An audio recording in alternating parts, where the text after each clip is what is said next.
Good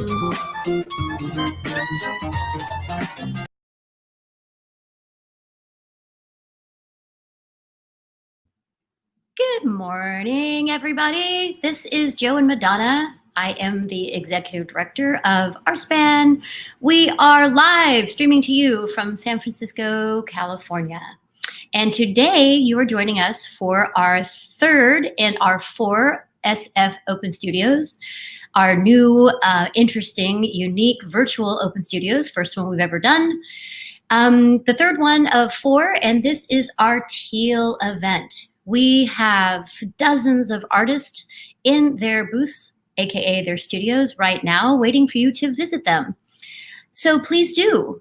We have a really amazing 250 artists are participating this year in these virtual streams. We've already had 2, and this is our third one, Saturday morning, 10 a.m. to 2 p.m. Pacific time. If you are here right now and you are listening to me, please know we really appreciate you coming to visit with our artists and to, if you can, hopefully buy some art or talk about their art with them. And wherever you are in the world, really welcome to San Francisco, and please invite other people that you know. Maybe your friends and family anywhere around you or anywhere far away, across the world, across the country, across town. Everyone is welcome here. It is free to attend. It is free to be here with us. We are streaming on Booth Central, which is the platform where the artists are waiting. We also are streaming on Facebook and YouTube. So if you are hearing me there, please know that we really, really appreciate you, but you need to go to boothcentral.com in order to join us and, most importantly, to visit the artist. You can also go to our website. We have a beautiful, full, interactive online guide at artspan.org/SFOS. You can click on the Teal event there and get directly into Booth Central as well. You can also scroll through 355 of our artists and learn about their art, see their website, potentially schedule an appointment to visit them live if you are in the Bay Area or going to be anytime soon. We have been doing this for 45 years. This is our 46th iteration of SF Open Studios, and we couldn't be more pleased to be able to continue our tradition, not let something like a global pandemic get in the way, and be able to make sure that we are doing our mission, which is to connect artists to art appreciators and make sure those that are out there being inspired understand that art is really important. It is vital to our humanity. It is vital to our sanity, especially now more than ever when we are spending so much time at home. It's amazing to look up and see the art around us. Think of the art we've purchased. Hopefully you've met some of the artists of the art that you have in your homes, your domiciles, wherever you might be, your offices, maybe in your backyard, maybe your neighbor's house to look at their art, wherever you might be. Please know that it's really important that we support artists. They are a valuable commodity for all of us. As I say often, you have, people that do all kinds of things and we support them. There are a lot of essential workers, and for 40,000 years, artists have been making art. Way long time ago, they differentiated labor and they found a way to support the artists that went into the caves in the south of France and recorded their stories. So it is a universal language. It has brought us together. It has unified us for 40,000 years, and it will continue to do so. Do not let the world be divided. Let's call it one united, amazing global population, and artists are showing us the way to that. So it's important. Please go visit them. I say often too, the best way to support artists is to buy their work.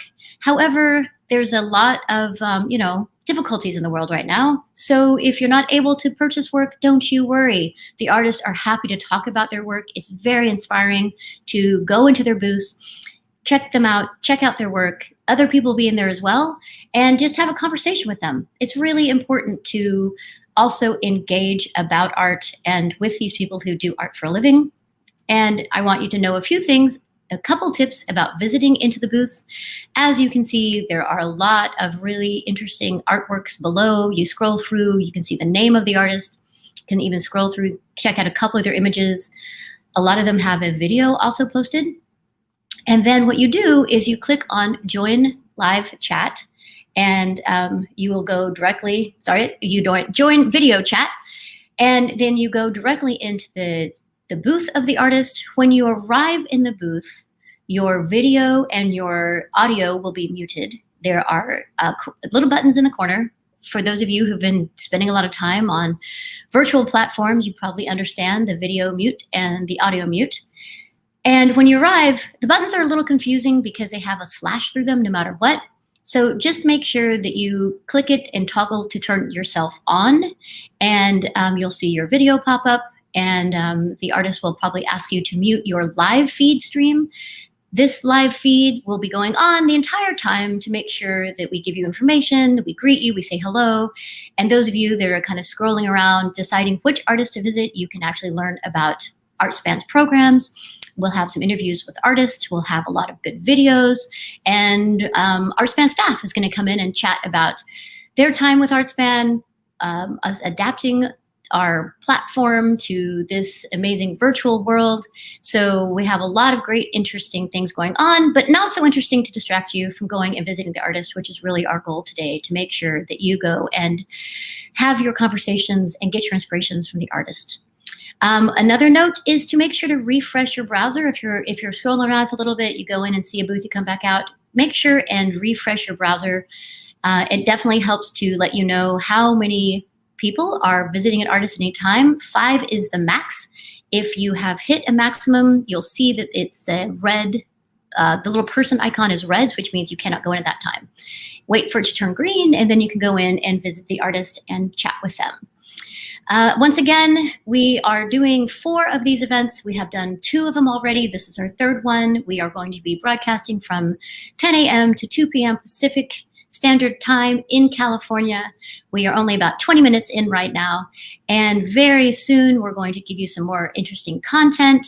And make sure to also go to our online guide, which is at artspan.org/SFOS. Look for other events. We have an event next Thursday evening, another Booth Central live streaming event, and the following week we have a more intimate art salon on October 14th in the evening. All the times are Pacific Standard Time in California. And with that, I think I will go ahead and load up our next entertainment, which is a video of SF Open Studios past. And you can see the artists in their studios with their work, people visiting. It's really amazing and interesting. So enjoy and go visit the artists in their studios. And I'll see you back here real soon. Thank you.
Wasn't that charming? Remember those days before we had to wear masks and we could go inside places? Well, it's coming back really soon.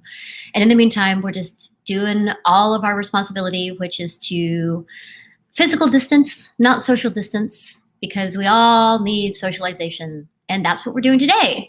We are physical distance, but we're not socially distancing because we can go in and talk with artists, talk with other visitors that are in the artist booths, talk about art and connectivity and why art matters and their process and their materials, because it really is an important part of being a human, is to have art and to connect. And that is what we're doing today. That's what we have been doing at ArtSpan and with SF Open Studios for 46 years. This is our 46th rendition. We had no idea last year when we were celebrating 45 that 46 would be so different. And what would we have to do? We would need to adapt.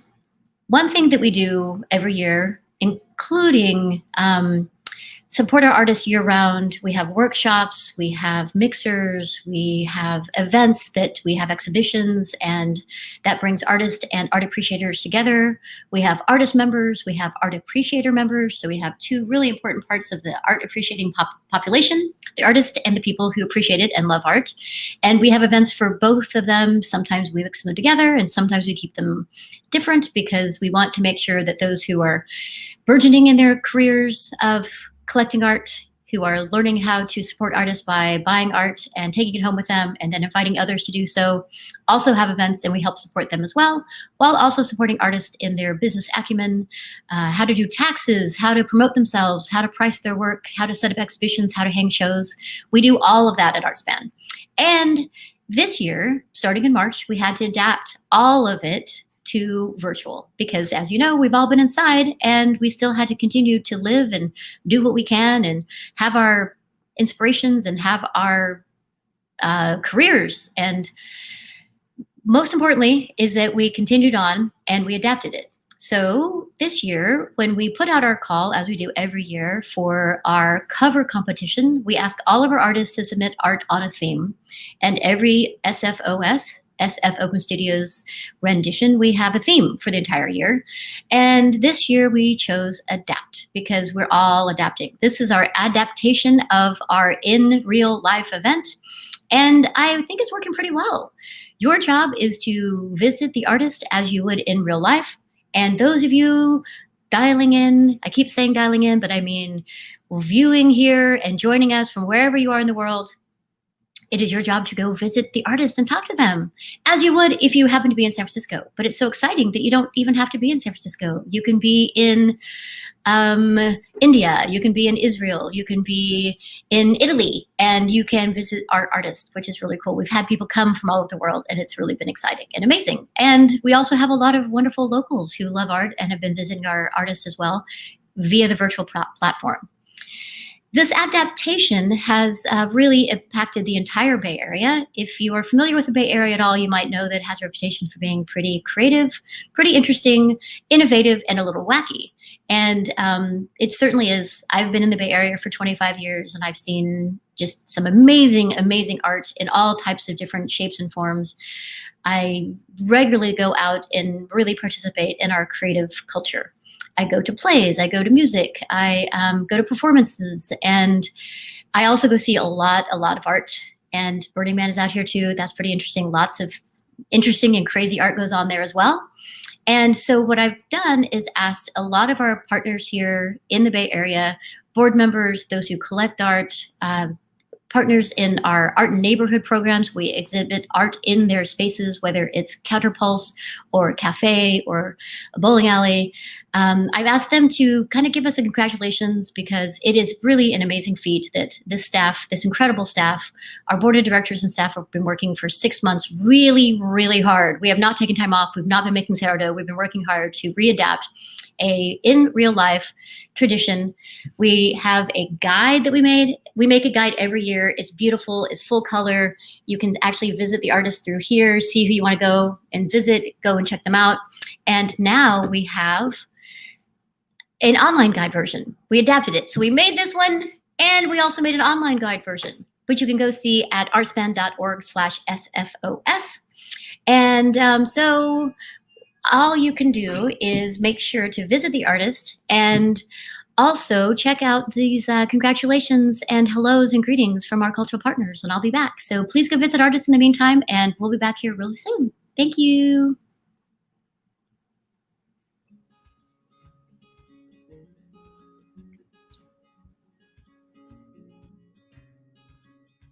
Greetings from Calistoga, California.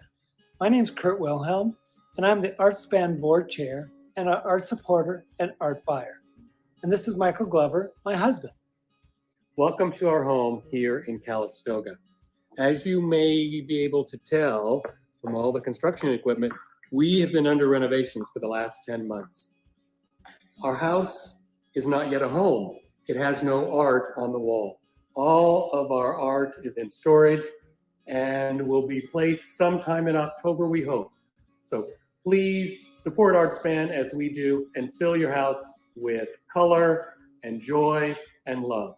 Thanks for joining us. So in the past, I've waited for the ArtSpan catalog to come out and gone through it, sort of mapped where I want to go. I pretty much have tried to go every weekend that I've been in town or not working. And I have an idea of artists that I would like to see. Whatever is in the guide sometimes will bring me to them. Also, the art launch is nice because you can go around and see an actual sample of everybody's work. So this is my dining room, and again, lots of local artists. Jenny Phillips, the Four Squares over there, Fernando Reyes, Carolyn Meyer, Greg Gandy, Jennifer King, just many artists that all of you know. And then just to try and see, what's the most efficient way to get to all the studios without getting exhausted and being able to find parking. So hopefully this year that will be easier. And I think it will allow me to maybe find some artists that I wouldn't necessarily have gone into their studio. It will be easier if people just have the sort of patience to be involved. I've seen some of the videos they've done of the artists, and those are great. And I'm hoping that you'll get enough people, or will get enough people, who will really want to try and support these artists and buy their work, because there's incredible work there. And, it can fit into anybody's home. I just come in here and it makes me happy. This corner here with all the sort of blues and oranges. I finally got a hung loop piece at the last Art for Rays auction. Philip Bois, Hadley Northrop, John Wood. It really, Ina Gherkin underneath the John Wood. And yeah, it's just great to look at. Wide range of prices. And so I think you'll find that you feel so much better if you have a beautiful place to live. 1, 2, 3. Congratulations, ArtSpan! You guys are amazing. Hi, I'm Ashley Boss. I'm the owner and director of Boss Gallery, a gallery dedicated to championing the work by emerging artists in the Bay Area. Aside from showing many ArtSpan artists, I've also served on the organization's outreach committee, I've curated exhibitions, and I also enjoy helping however I can. After all, art is essential, and the Open Studios event that ArtSpan hosts is essential. It's important now more than ever to support the creative community, and the best way to do so is by adding a new piece of art by a local artist to your art collection. So with that, I hope to see everyone at this year's ArtSpan's virtual Open Studios event. It's going to be such a fun time, and it's a great way to get to meet local artists and also have, a fun little party with fellow art lovers. So we'll see you there. Hi, I'm Eileen Rinaldi, and I'm the owner of Ritual Coffee Roasters. We partner with ArtSpan and as amazing local artists whose work we display at our flagship cafe on Valencia. San Francisco is the city of art and innovation. I encourage you to join ArtSpan's Open Studios this year. Take some time to enjoy the art and meet the artists. Show up and support ArtSpan for their incredible innovation and their commitment to showcasing the diverse artists that make San Francisco the vibrant city that it is. During the pandemic, it's more important than ever to find ways to connect with beauty and with each other. I'll see you there. Hi there. My name is Jenny Hinchcliffe, and I'm the Exhibitions and Events Manager here at the San Francisco Center for the Book. We'd like to congratulate ArtSpan on hosting its 46th annual San Francisco Open Studio. It's been our honor and pleasure to collaborate and work with ArtSpan on various events throughout the many years. We love what you guys do, and we're so thankful that you're supporting the artist community. Congratulations, guys. Way to go. Hi, everyone. My name is Terry Kohansky, and I'm the Executive Director for a nonprofit, Scrap, in San Francisco whose mission is to stimulate creativity and environmental stewardship through the use of materials that would otherwise be discarded as waste. Artists are passionate about what we do, and we're passionate about those creatives that add so much to our communities. Independent artists are critical to the overall cultural fabric that we're so proud of in the Bay Area, and ArtSpan is a lifeline for these artists. We've collaborated with ArtSpan over the years to co-host workshops, and just last year we hosted a hub site in 2019 Open Studios. 2020 Open Studios will be a lot different, but I strongly encourage all of you to participate in the event, support ArtSpan, and support all of those artists who have such a great impact on the well-being of every San Franciscan. Scrap love to ArtSpan and scrap love to the artists that we all know contribute so much to what we do in San Francisco. Hi, this is Julie Phelps. I'm the Artistic and Executive Director of Counterpulse, reporting to you from the Sunny Mission. I am trapped inside just like many of you, and I'm very much looking forward to ArtSpan's Open Studios Week. I hope you guys got this pamphlet in the mail. It's incredible how much they've been able to put together for us, pivoting on a dime, responding to the times, supporting audiences and artists, and coming together in meaningful ways.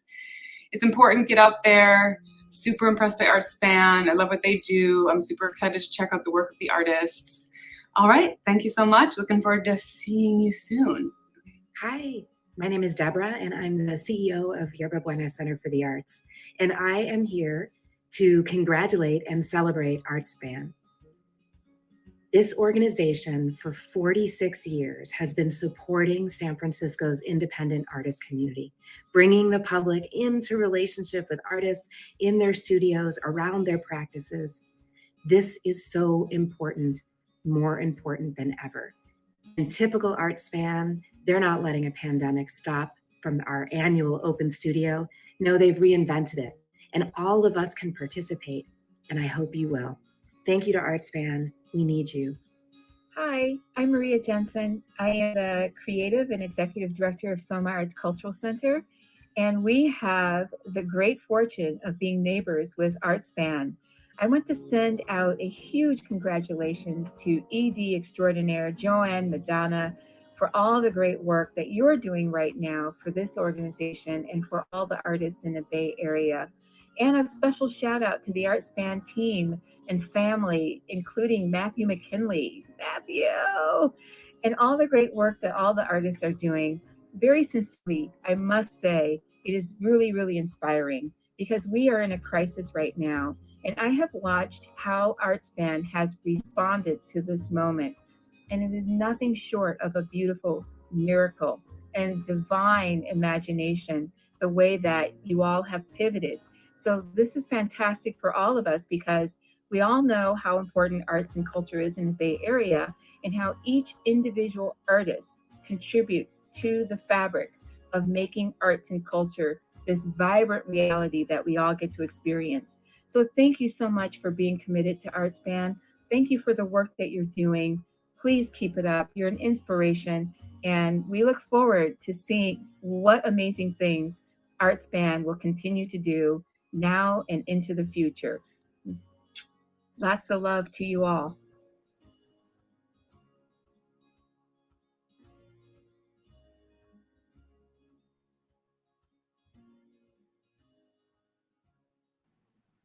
Thank all of you amazing humans out there that are giving us greetings, giving us props for adapting our 45-year tradition into our 46th unique and virtual SF Open Studios. First one ever, but probably not the last. It's so amazing to bring people in from all over the world that we really would not be serving the world, nor our artists or us, to not have a virtual rendition from now on, while we still can go in and visit our artists locally and be inspired and see their work in person. While you're here, if you can hear me, I have a couple notes for you about visiting. Number one, thank you for being here, and thank you for visiting our artist. Number two, make sure to refresh your browser from time to time because it gives you real-time information on who's in their booths and how many people are visiting them. So make sure to refresh. And also note that when you go into the booth, when you click on Join Chat but join video chat is the exact word. Join video chat. Click on that. It's red. When you land in there, your video and your audio will be muted. So make sure and click those buttons to turn them on to have a conversation with the artist. Also, you could tell the artist, in case they can still hear my live feed, that there is a mute button in the bottom left corner, a little floating box that actually lets you mute the live feed. And those of you can mute the live feed as well, and make sure and turn it back on when you come back out. So we all have the power to mute and unmute. Just know where your buttons are and make sure you use them often. Don't let them stay off and don't let them stay on. So use your video mute and use your audio mute and continue to visit the artist and continue to listen to this a little bit and then go on and see some more art. Speaking of adaptation, one of the next things we have up is some videos. And we have an incredible creative community. We have visual artists that work for ArtSpan, and we also have music artists that work for ArtSpan. As I said before, the culture here in San Francisco Bay Area is very rich. A lot of incredibly talented dancers and performers and musicians and artists and sculptors, etc., and jewelry artists and fabric artists. And I happen to be super lucky in that I have a really creative staff that works for me. Not only are they talented artists, but they're also talented administrators and talented just humans. And the ability for them to adapt has been unparalleled. We are now video editors and TV show producers as these live streams continue to go on. And we have all these virtual shows we're doing, and they're doing such an amazing job. And next up, we're going to actually have some videos from two of my staff. One of them is Jason, who is a drummer in a band, and he's visiting right now. So if you see Jason and he comes in to say hello, know he's a really valuable member of our staff. His band is Burnside, 5 incredible talented musicians out of Sebastopol, California, which is about an hour and a half north of San Francisco, still part of the Bay Area. Really nice people, really talented. And after that, you'll see a video from the Tinlings. Malay, who you were going to see just following this video to come on and talk to me for a little bit. She's in the band, and they put together a couple of videos for us. She and bandmate Wesley have done a couple great videos, and we're going to see one next. So thank you guys for being here. Don't forget to mute and unmute. Visit the artist in their studios. And for more information, you can go to artspan.org/SFOS for other events and for more artists. Thank you. See you soon.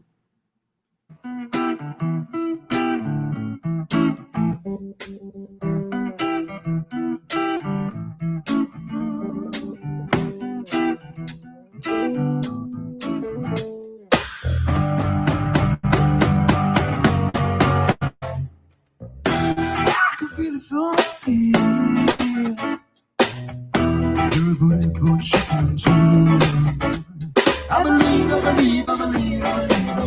time else go. Just to hell, still to hell. Kiss the girl.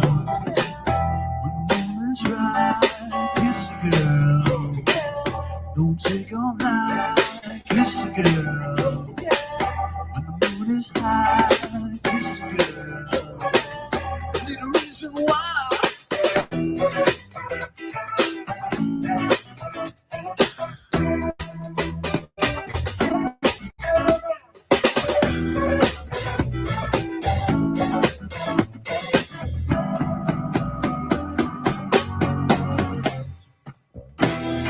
Gonna make move.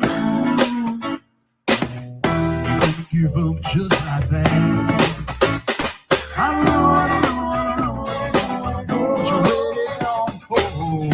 Just do it. Still do it. Kiss the girl. Kiss the boy. Think all night. Kiss the boy. Kiss the boy. When the moon is high. Kiss the girl. Kiss the boy. When the moon is high. Kiss the boy. Little reason why.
I'm awake, I can feel you pulsating through my brain. A soft and gentle breeze. I can say there's no other that makes me feel this way. Come inside your way. So help me change my selfish ways. I'm losing faith in myself these days. You used to be something make believe I didn't think could be real to me.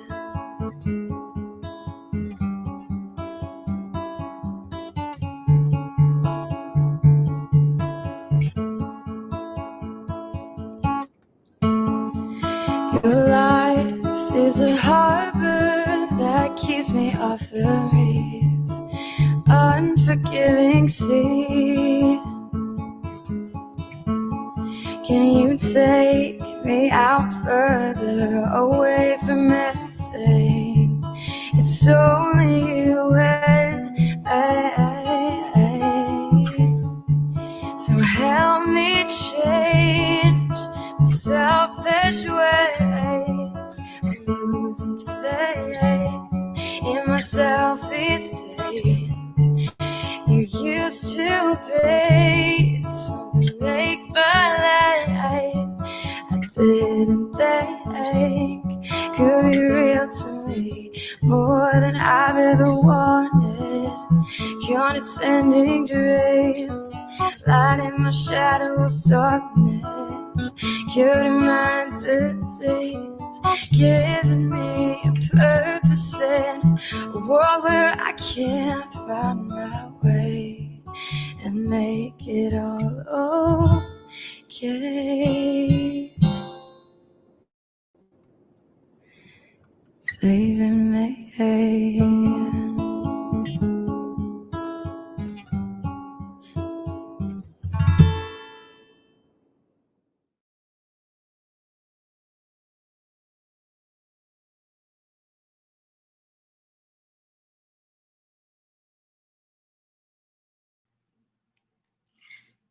That was the Tinlings and Malay singing. And up next, we're going to have Malay join me.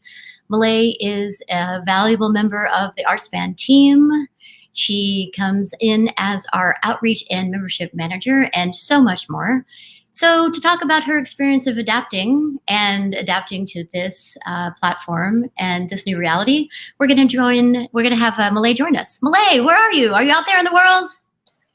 Yay! Hi. How's it going? It's great. How's it going there? For those of you out here who are dialing in, Malay is on the production team today. Yes. So in addition to doing everything else, she's also helping run the show behind the scenes. How's it going? It's going great. I think that Booth Central has its amazing capabilities, and we're able to bring this kind of visceral, really cool live show to everybody. And it's kind of cool to be involved with. You know, there's kind of a switchboard, a virtual switchboard, and we're learning, we're adapting for sure. So it's been really fun. Good. Well, those of you who may or may not know, Malay joined our team, maybe her first, real job, if that really counts, because you're really a musician and that's really the first thing, but her first job out of college. And we got to work together in our small, intimate office that was totally not COVID safe. We were all packed in there sitting around the table as we did for hours. And we only had about 3 weeks together. And then we have now been working 6 months together virtually this way. I literally have not seen Malay in person for 6 months, but I've seen her almost every day like this. So how is it for you? I mean, you kind of came into the world as, ready to... I think that learning a job from my little studio apartment has just become the normal. And I think that a lot of people are going through that right now. So for me, it's like, yeah, I still keep busy with music and, I still do my own sketching and drawing in my free time. But learning, I think, how to reconnect with people has been the biggest challenge, I think, for a lot of people. Just even this event in itself, we're relearning how to communicate with the people around us. We've been talking in person, our whole lives, but we're having to just kind of build it up from the ground right now. And I think that it's really beautiful that the art community is sort of charging forward and being maybe some of the first to really connect online like this. So. Yeah, and I mean, and props to you and the entire team. I mean, I think we are forging into the future. A lot of people are kind of taking this year off. Like, how do you take live performances and make them virtual? How do you make visiting artists in their studio and seeing their art virtual? But we're doing it, and you have been really a critical part of the team. Oh, yeah, and I mean, you came in ready to be the outreach and membership manager, which is all about connectivity, right? All about being nice and hosting people and inviting them in and welcoming them to events, and we're still doing it, but it's just a little bit different. Yeah, hopefully we'll be back there someday. I hope. Yeah, I think so. We will. Yes, we're human. We have to. We have to socialize. Yeah. And I mean, and technically, this is your first ever open studios. So what's it been like visiting the artists in their studios? I think you might have even bought some art. I did. I think that the coolest part about this whole experience is that, we really are getting to talk to these artists in real time. And I think there is an element of real connection in that. I mean, you could, we all chat, we all text, we, can send an email and feel somewhat connected online, but to have, somebody right in front of you and you can point to a piece and actually ask them about it. And sure, it's not in person, so it doesn't have that three-dimensional effect that you might want, but I think, it's becoming the new normal to be able to connect with people online. And I just think it's really exciting. I got to talk to a bunch of artists, and it's been mostly super exciting for me because I've only seen their work and talked about how much I like them for so long. And then, it's like, oh, hey, I hope we can meet someday in real life. But, it's been really fun. I wish that I wasn't working it so I could go to it, honestly.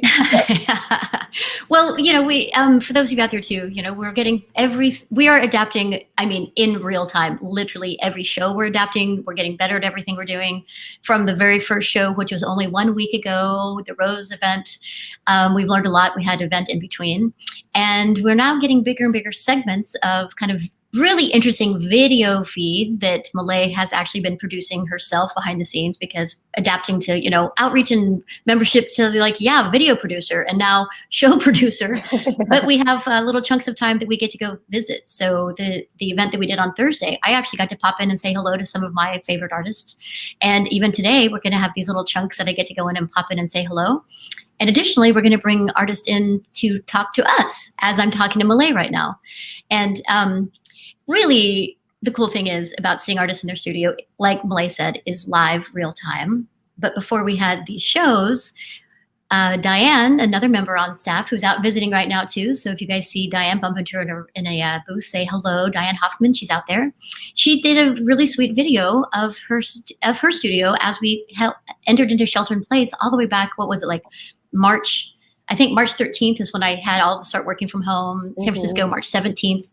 And she made a video of her studio, and edited it together, and we decided it was so charming that we'd have a whole series. So Malay is one of the amazing members of the 2-person vast team. Yeah, Video Art Studio Tours. And Malay, why don't you tell everyone out there what Video Art Studio Tours are a little bit, because you've been working with them intimately. Yeah, the pieces you get in. And yeah, I think it's a really intricate look into an artist's studio.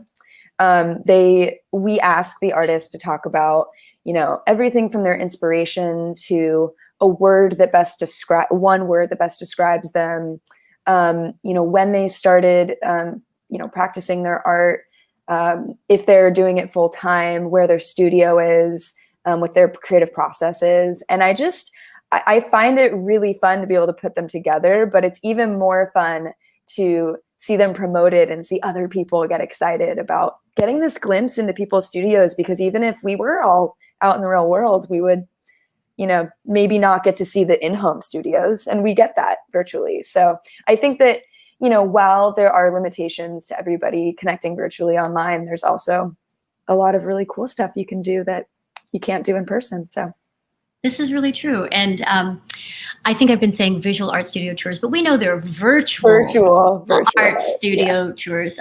It's amazing how many times you can say the same thing and get it right. And then you just, it's a Saturday morning and you go off the rails and you say visual art. They are mainly visual artists, but they are virtual art studio tours.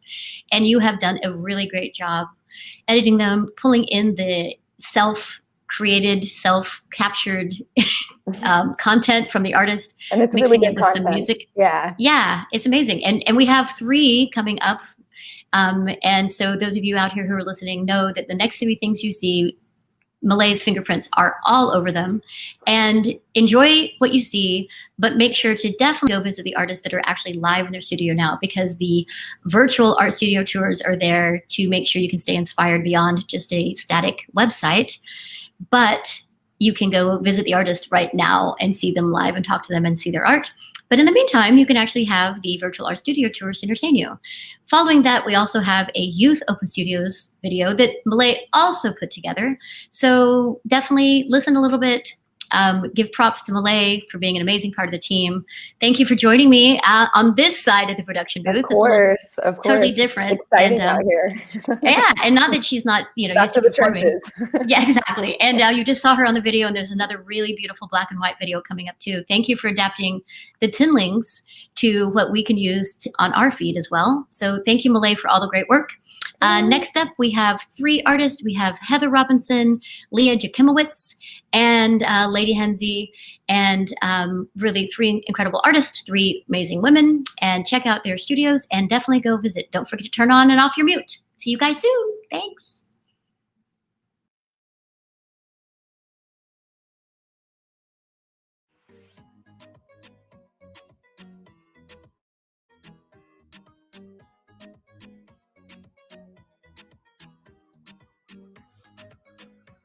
Hi, my name is Heather Robinson. I'm an acrylic painter in San Francisco, and welcome to my studio. My studio is actually located within a boutique and gallery called Secession Art and Design. It's just this little space here inside the gallery.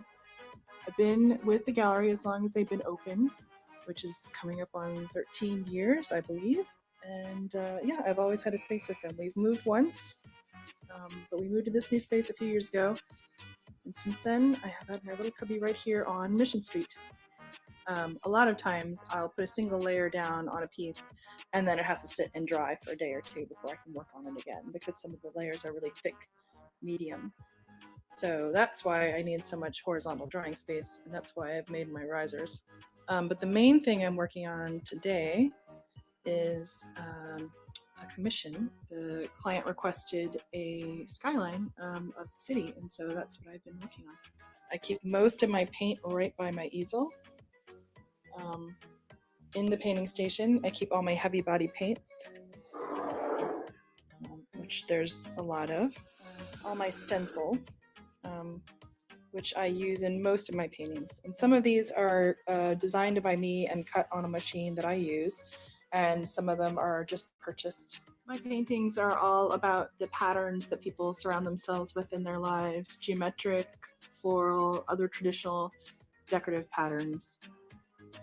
And I always start with a piece of fabric on my painting as my first layer.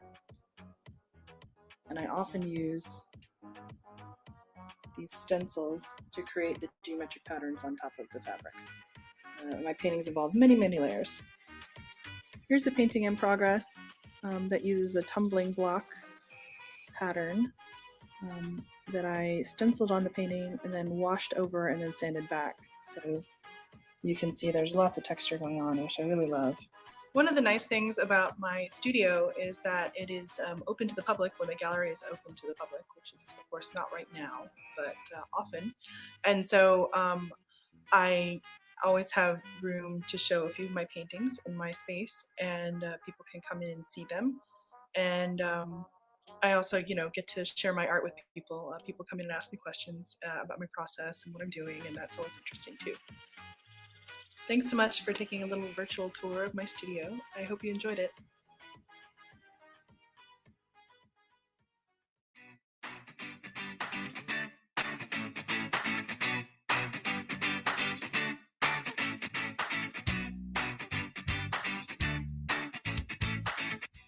Hi, this is Leah from Coffee and Cream Press. I'm going to go ahead and give you a little tour of my studio, which is actually also my garage, which is working out perfectly for the shelter-in-place order. Don't have to go far. Well, we're going to start over in the inventory corner, and then I'll take you around. So all of the cards are coordinated based on their part number and what type of card that they are. So like for instance, these are all of my birthday cards. Actually, these are also all birthday cards. You can tell it's quite a lot of inventory. This is a watercolor of a photograph, then printed on a really nice cotton paper that we've adhered to the back of each invitation. So once they get cut down, there has this really beautiful front and back element to them.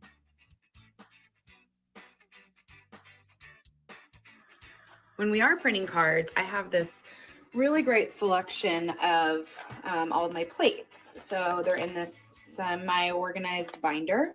You can see these are all of the individual plates that I use for printing on the press.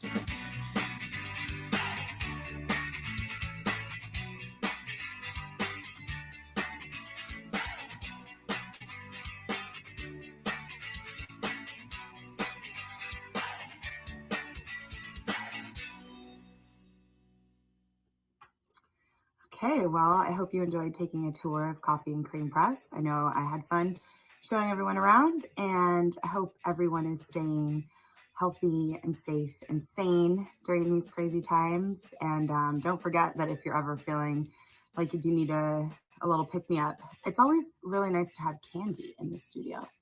Just a little tip for you. Anyway, all right, well, thanks again.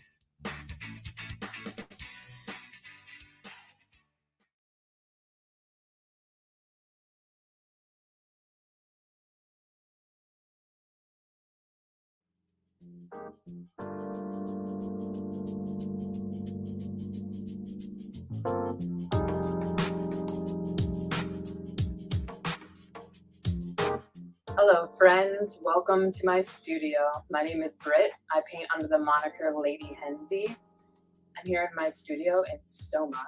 It is actually built out behind my house, and one of my favorite things about it is that I can be near my snacks and my dog, two very important things. I'm right in front of my materials wall. I'm going to show you some of the things I use to create my art. Mainly spray paint, latex, which I keep in Talenti jars, and now y'all know how much ice cream I eat.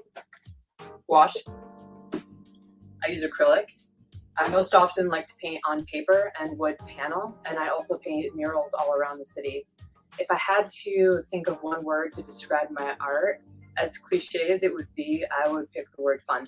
I'm going to tell you a little bit about my art style. I've got two distinct styles.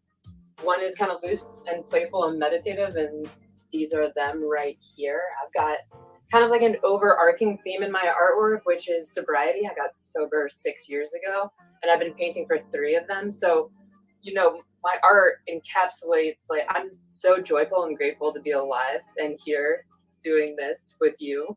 And so these works are about those feelings, and I let the color kind of fall where it will. And they take me a little bit of time. I like to do a little bit of work and then sit, and then the paintings kind of tell me where they want to go. My second kind of style, if you will, is just as colorful, but as opposed to dealing with feelings, it's dealing with thinking. And part of being a human in this world is dealing with anxiety and stress and control. And so these pieces examine that and trying to come to some sort of conclusion, which is, where am I in this time-space continuum? What's really happening? What is reality? And calming myself through that way. So these pieces are structured and thought out and really take some thinking behind them, a lot less loose. Thanks everyone for coming and taking a tour of my studio today. I'm really glad you stopped by.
wasn't that inspiring to see all those young artists working with our mentors who go out and work with them in the community? There are a lot of our artists that like working with youth, and mainly because we know that when you start young, you can have an entire lifetime career of being an artist. And we have a lot of our artists that have been working with youth for a long time. Our Youth Open Studios program this year, typically it's on Saturdays. We work with the Boys and Girls Club of San Francisco. We work with ArtSeed. We work with the Ruth Asawa School for the Arts, several other partners, and bring them into our fold. They have mentors that come and work with them throughout the entire school year. They're working on art. They're working on their artist statements. They're working on how to frame it and install it and present it, because we're not really teaching our artists. We're not paying our artists to be teachers of the art practice. We pay our artists to be mentors to the pursuit of being an artist for a living, a mentorship in being an artist. So instead of teaching them how to make art, they work with other teachers that are teaching them the art, and then they work with them to be an artist professional. And the Youth Open Studios program is really near and dear to my heart. Those artists that work with them are fantastic artists themselves and do believe in giving back. And one of them that we have is named Kai Weber, and he is on the event today, and you could go visit him in his studio. And we were going to have him do an interview with us, but as you can see, we actually have a lot of artists and a lot of people visiting. So we are trying to see if we can get him in here to chat with us for a few minutes. As with everything, we have, some technical difficulties, some little glitches, connectivity problems, Wi-Fi. And so we're just hoping that in a few minutes, we might be able to get him in here to talk to us for a little bit. And then after that, we'll have another interview. It's really kind of cool that we have artists that can come and chat with us and tell us what it's like going on with them out in the world. And I think they were getting in that there might be a little trouble. So we're going to, I'm just going to tell you a little bit more about what we've been doing and what we hope that you are doing, which is visiting the artist. Because normally we spend all day Saturday, all day Sunday trying to get people to go visit artists. It's not really trying. We usually have 100,000 people go and visit our 800 artists throughout San Francisco for an entire month. Truly, after 45 years, we've gotten really good at our flagship event, SF Open Studios. And this year we're calling it SF Open Studios, as in we're not really open. We are, but we're not. We're not out in the world. So we didn't want anyone to be confused thinking that like, oh no, ArtSpan is inviting people to go out and interact in the real world, which we're not. There are some artists though that are hosting very small, low density, intimate events by appointment into their studios. And in order to find the list of those artists that might be hosting events or even doing their own Zooms, their own kind of more intimate events, you can go to our website and to our online guide. Go to artspan.org/SFOS, and there you can find our event listing. Go to the events. You'll see our ArtSpan hosted events, which consist of another Booth Central event like this next Thursday. It's our gold event. It's from 4 to 8 p.m. California time. And then we also have another intimate art salon, Art Salon 3, hosted by the inimitable Ashley Voss from the Voss Gallery. That will be the following Wednesday, October 14th from 6:30 to 8 p.m. But to learn more about what the artists are doing and to interact with them even more intimately or in their space, then you need to go to the artist listing, the artist hosted events, and find out what's going on there. Another artist I'm going to have on later, Victoria Heilweil, she has some really cool kind of happy hours and artist talks happening in a Zoom space. A lot of the artists, if you go to our guide and you go to the artist listing, you'll find a button that says, I think, visit or something like that, where they actually put up a calendar that has dates and times you can actually potentially go meet with them in their studios. So if you are anywhere near the Bay Area or are going to be anytime soon in the next, say, month or 2 or 3, check out the artist, check out their work, go to our online guide, go to the artist listing, see if there's some other artists you're interested in and get in touch with them and see if you can visit them. You can always, email them. You can always probably make a Zoom chat, make a meeting to go see them then. But the best way to have a live chat with the artist is right now, down below. Go and scroll around, see if you can find the artist you're interested in talking to, pop in, as long as they have space in their booth, and we'll just kind of, make sure that you're doing that. That's what we're here for. We want to be just entertaining enough to keep you informed, but also entertaining. It distracts you from going and talking to the artist below. So up next, I believe we're going to have a video from one of our artists. His name is T. Barney. He comes to us as a new member from the Sonoma County area. He is a sculptor, and he has his own video that we're serving up because it's just so fun and cool to see videos that artists have made themselves about their space and their practice and what they do. As you saw before, we have our vast videos that we've been making for our artists, and this is T. Barney's own video. So we're going to play that right now and let you get to know T. Barney a little bit. And I want to just give a shout out to all of our Sonoma County artists. We really appreciate it. We were able to adapt our normal San Francisco specific. And here we go. This is my gallery that I established in 2002. And before we start the tour, can I offer you some Kelly & Young Rosé? I'd love to have some at the end of the tour, if that's okay. That's plenty fine. One of the great things about coming here in person is you get to turn and touch the sculptures. Oh, that's cool. That's what the T in T. Barney stands for, is touching and turning. Wow. Oh my God, what kind of stone is this? This is Argentine onyx. We call it root beer onyx. It comes from the mountains of Argentina and goes on a boat and comes to Oakland and then comes in a truck up to here. Wow. Oh my gosh, this one is so thin. How do you get it that thin? Very, very carefully. Hopefully we don't break as many pieces as we used to, but this is a translucent Italian alabaster. As you can see, I got it really thin by grinding and sanding. A lot of grinding and sanding. That is exquisite. Tell me about these guys here. These don't look like they're made out of stone. Well, you're exactly right. These are actually bronzes from a stone sculpture I carved.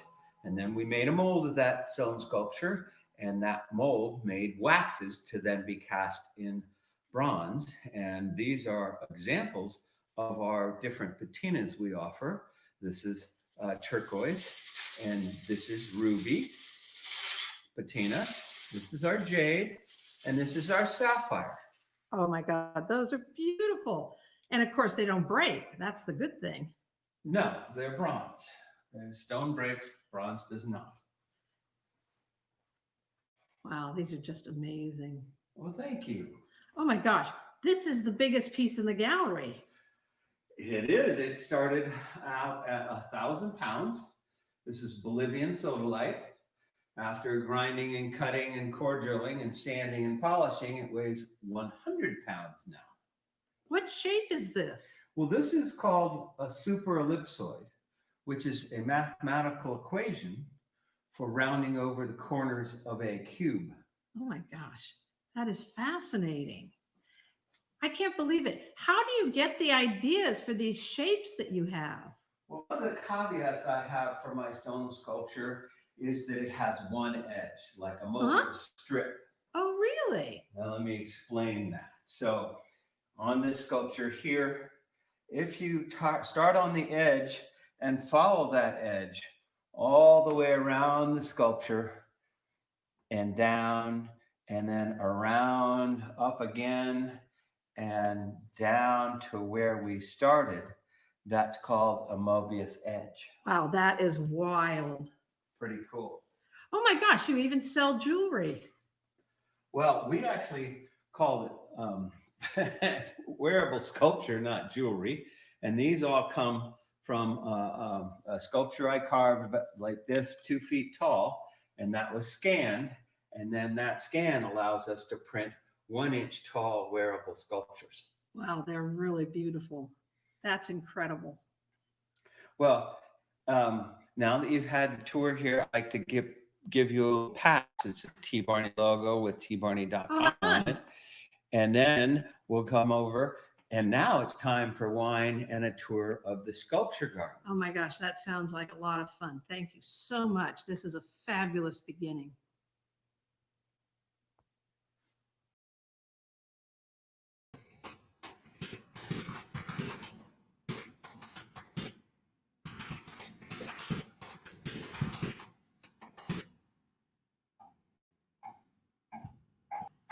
Hi. Yep, we're having a little bit of technical difficulties, but that's okay. That's what happens when these things happen. We have some artists that we're hoping to get here to interview, and we haven't been able to do that yet. But in the meantime, we're going to actually serve up another video for you that you've already seen. It is SFOS past. It's what we normally are doing this time, not sitting in our homes or our studios or wherever you are in the world.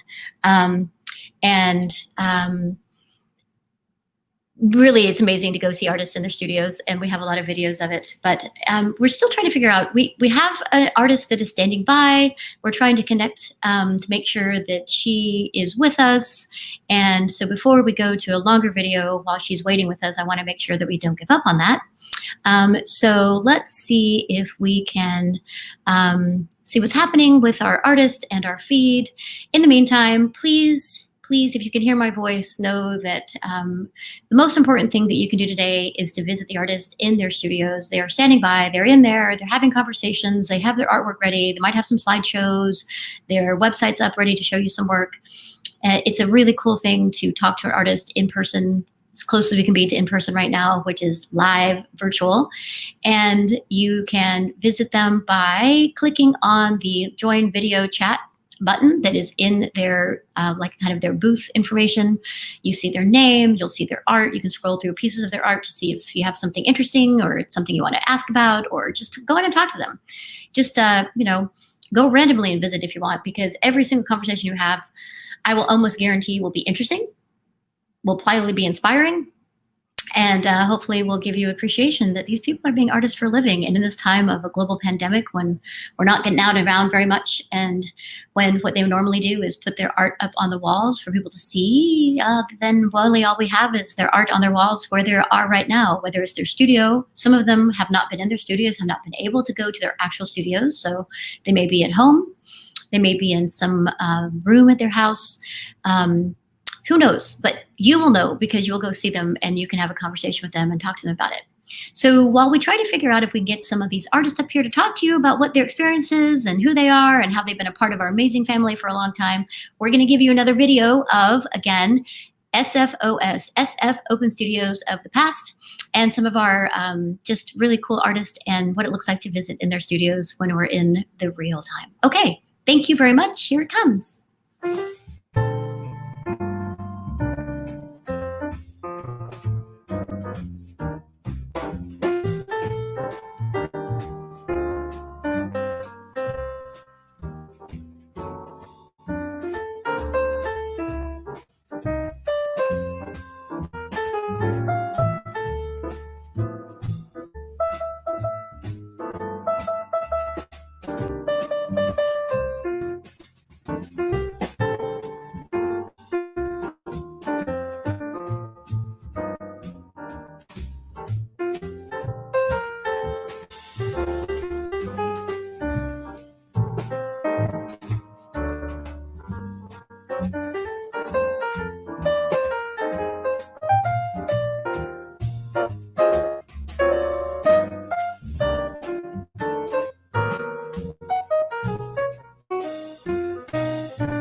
guess what? We have accomplished another, let's call it a technological miracle.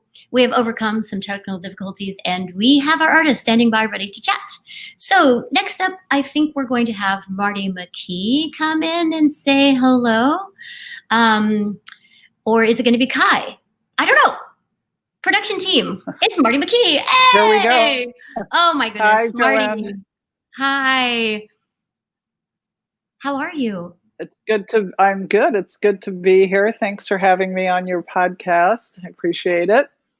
Oh, it's so good to see you. I haven't seen you in way too long, Marty. Even seeing you in a little video feed makes me really happy.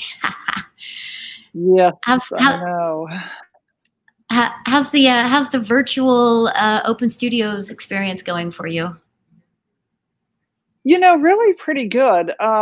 For me, it's a feat just to be able to use these new platforms. So just learning how to use them makes me happy, and I'm enjoying it. And this morning it's been a little slow, which is not unlike Open Studios when you have actual people coming in. Most people don't get out and about until around noontime. But the people I have spoken to seem to be enjoying the experience of talking to people in their studios, even though it's on like platform. So I'm pretty happy with it. I have no complaints whatsoever. And thank you, ArtSpan, for all the work that you've done to make this happen. Oh, well, I would say of almost anyone that's in our kind of broad population, Marty, you understand really deeply and really richly how hard it is to do something like we do at Open Studios. And then you can imagine re-engineering it. How long would you say you've been kind of affiliated with ArtSpan and Open Studios? Well, I've been going to Open Studios. I don't really know. I was going to Open Studios before I was doing Open Studios, but I think I did my first Open Studio myself in 1997. And then for a few years after that, I was the ArtSpan's Artist Committee and then on the board for a while. But I've seen ArtSpan grow and change over the years. I mean, it's always been an amazing organization, and it gives access to so many local artists. But a long time changed. I can't believe you pulled this off. I mean, what a thing to happen. You know, it's just like, wow, what do you do now? And you figured out what to do. And it's pretty amazing, really. Oh, thank you so much. I feel like it's one of those things that when it feels like the ship is sinking, and then you're like, everyone's running around and everyone's really working together, and then you save the ship, and then it's not until after you're like get to shore and you get off and you look back at the ship, you're like, wow, we did that. Yeah, right. Oh my God. I feel like, yeah. What just happened? I feel like I think those waves are going to come over us. I mean, right now it's just, as you can imagine, I mean, God love our artists. We have 1,200 artist members. We normally have 800 people participate. We have about half that, which is pretty impressive. And and I mean, as you know, it's really challenging. I mean, this is a weird world. The technology is crazy. What browser are you on? What version of what browser? Are you muted? Are you not? I mean, the fact that our 400 artists are able to show up and be kind and be enthusiastic and be present, I mean, it makes me want to cry. So thank you for the props, and thank you for participating and being awesome for so many years, and really understanding how hard it is. Go ahead. One other thing I just wanted to say about that before we get off this, one of the things about this is I think this is the future, regardless of COVID. I think from now on, even when real Open Studios begins again and people are going to be able to come into your studio, I imagine we'll still be offering virtual visits also. So it created an opportunity, and I heard a lot of people have said, and they're generally people my age who aren't really great on social platforms, that they've learned so much and they're so happy now that these things, like, I learned how to actually screen share in a Zoom meeting, which for me was pretty amazing. Anyway, I think in the future, regardless of COVID, so there's a real upside to it. Oh, and thank you for saying that, because people have been asking, and I am committed to making sure we always have virtual, because, I'm not a religious person, but I've been calling them COVID blessings in a time that So many challenges, so many weird things are happening. I mean, Lord knows, the news we've just had the past few days about the state of United States and leadership, et cetera. I mean, it's a weird time, but there are some blessings. And one of them is this for open studios. I mean, imagine the board or somebody on the board coming to and say, hey, we should do a virtual open studios. We'd say, what? We don't have the staff, the skills, the technology, the ability. That would take us 3 years. And we did it in pretty much like 4 months. And to be able to invite the entire world in, I mean, we have literally had visitors from Italy, Israel, Australia, New York, Chicago, I mean, Philadelphia, DC, all over California. And we're also able to invite the 7 Bay Area County artists in. A whole group of artists came from the Sonoma Art Trails, and they're thrilled. They've won some of our Amplify Awards, and they're getting shout outs. And I mean, it really is cool. Like, this is a neat thing to do. And with everyone getting their chops up on the technology, then all boats rise. The beautiful world of San Francisco artists get to kind of really shine globally, which I keep saying, it's a global pandemic, which means we're all in it together. Quit being divided. We are united, and arts will lead the way. And thank you for saying that. It's really true. So there will always be a virtual open studios as far as I'm in charge, as far as I'm concerned. We've learned way too much to give it up, no matter what. Yeah. So, Marty, I just want to say thank you for being amazing. You're one of those people that my heart flutters when I think of you, and like getting to see you at Open Studios. So I finally got my Marty fix. And those of you who are out there listening know that Marty is an incredibly talented artist. You can see the art behind her there, really heartfelt, often political, which we need voices like that, and humanity to be reflected back to us. You can visit her in her studio right now, and she can screen share with you too. She might have something ready to show you. You never know, now that she knows how to do it. Marty, thank you so much. I hope to see you really, really soon in real life. So thank you, Joanne. Yes, I hope our paths cross soon. You too. Me too. Okay, she's at the Noonan building if you're local. It's a cool place. So look at that. We've overcome some technological hurdles, and we're able to bring Marty in from the Noonan building in San Francisco. There's some other great artists out there. We're going to pull a couple more in later. We may have technological problems, but we'll get over them. Next up, we have Kai Weber, who is also Kai. We got you. Hello. Hey, good to see you. You too. So we intended to have you follow our Youth Open Studios segment because you've been such a champion of that for so long.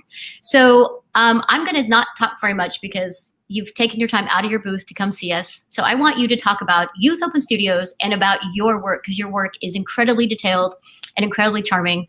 So I'm just going to give you the floor and tell us about you, Open Studios, Youth Open Studios, and your work.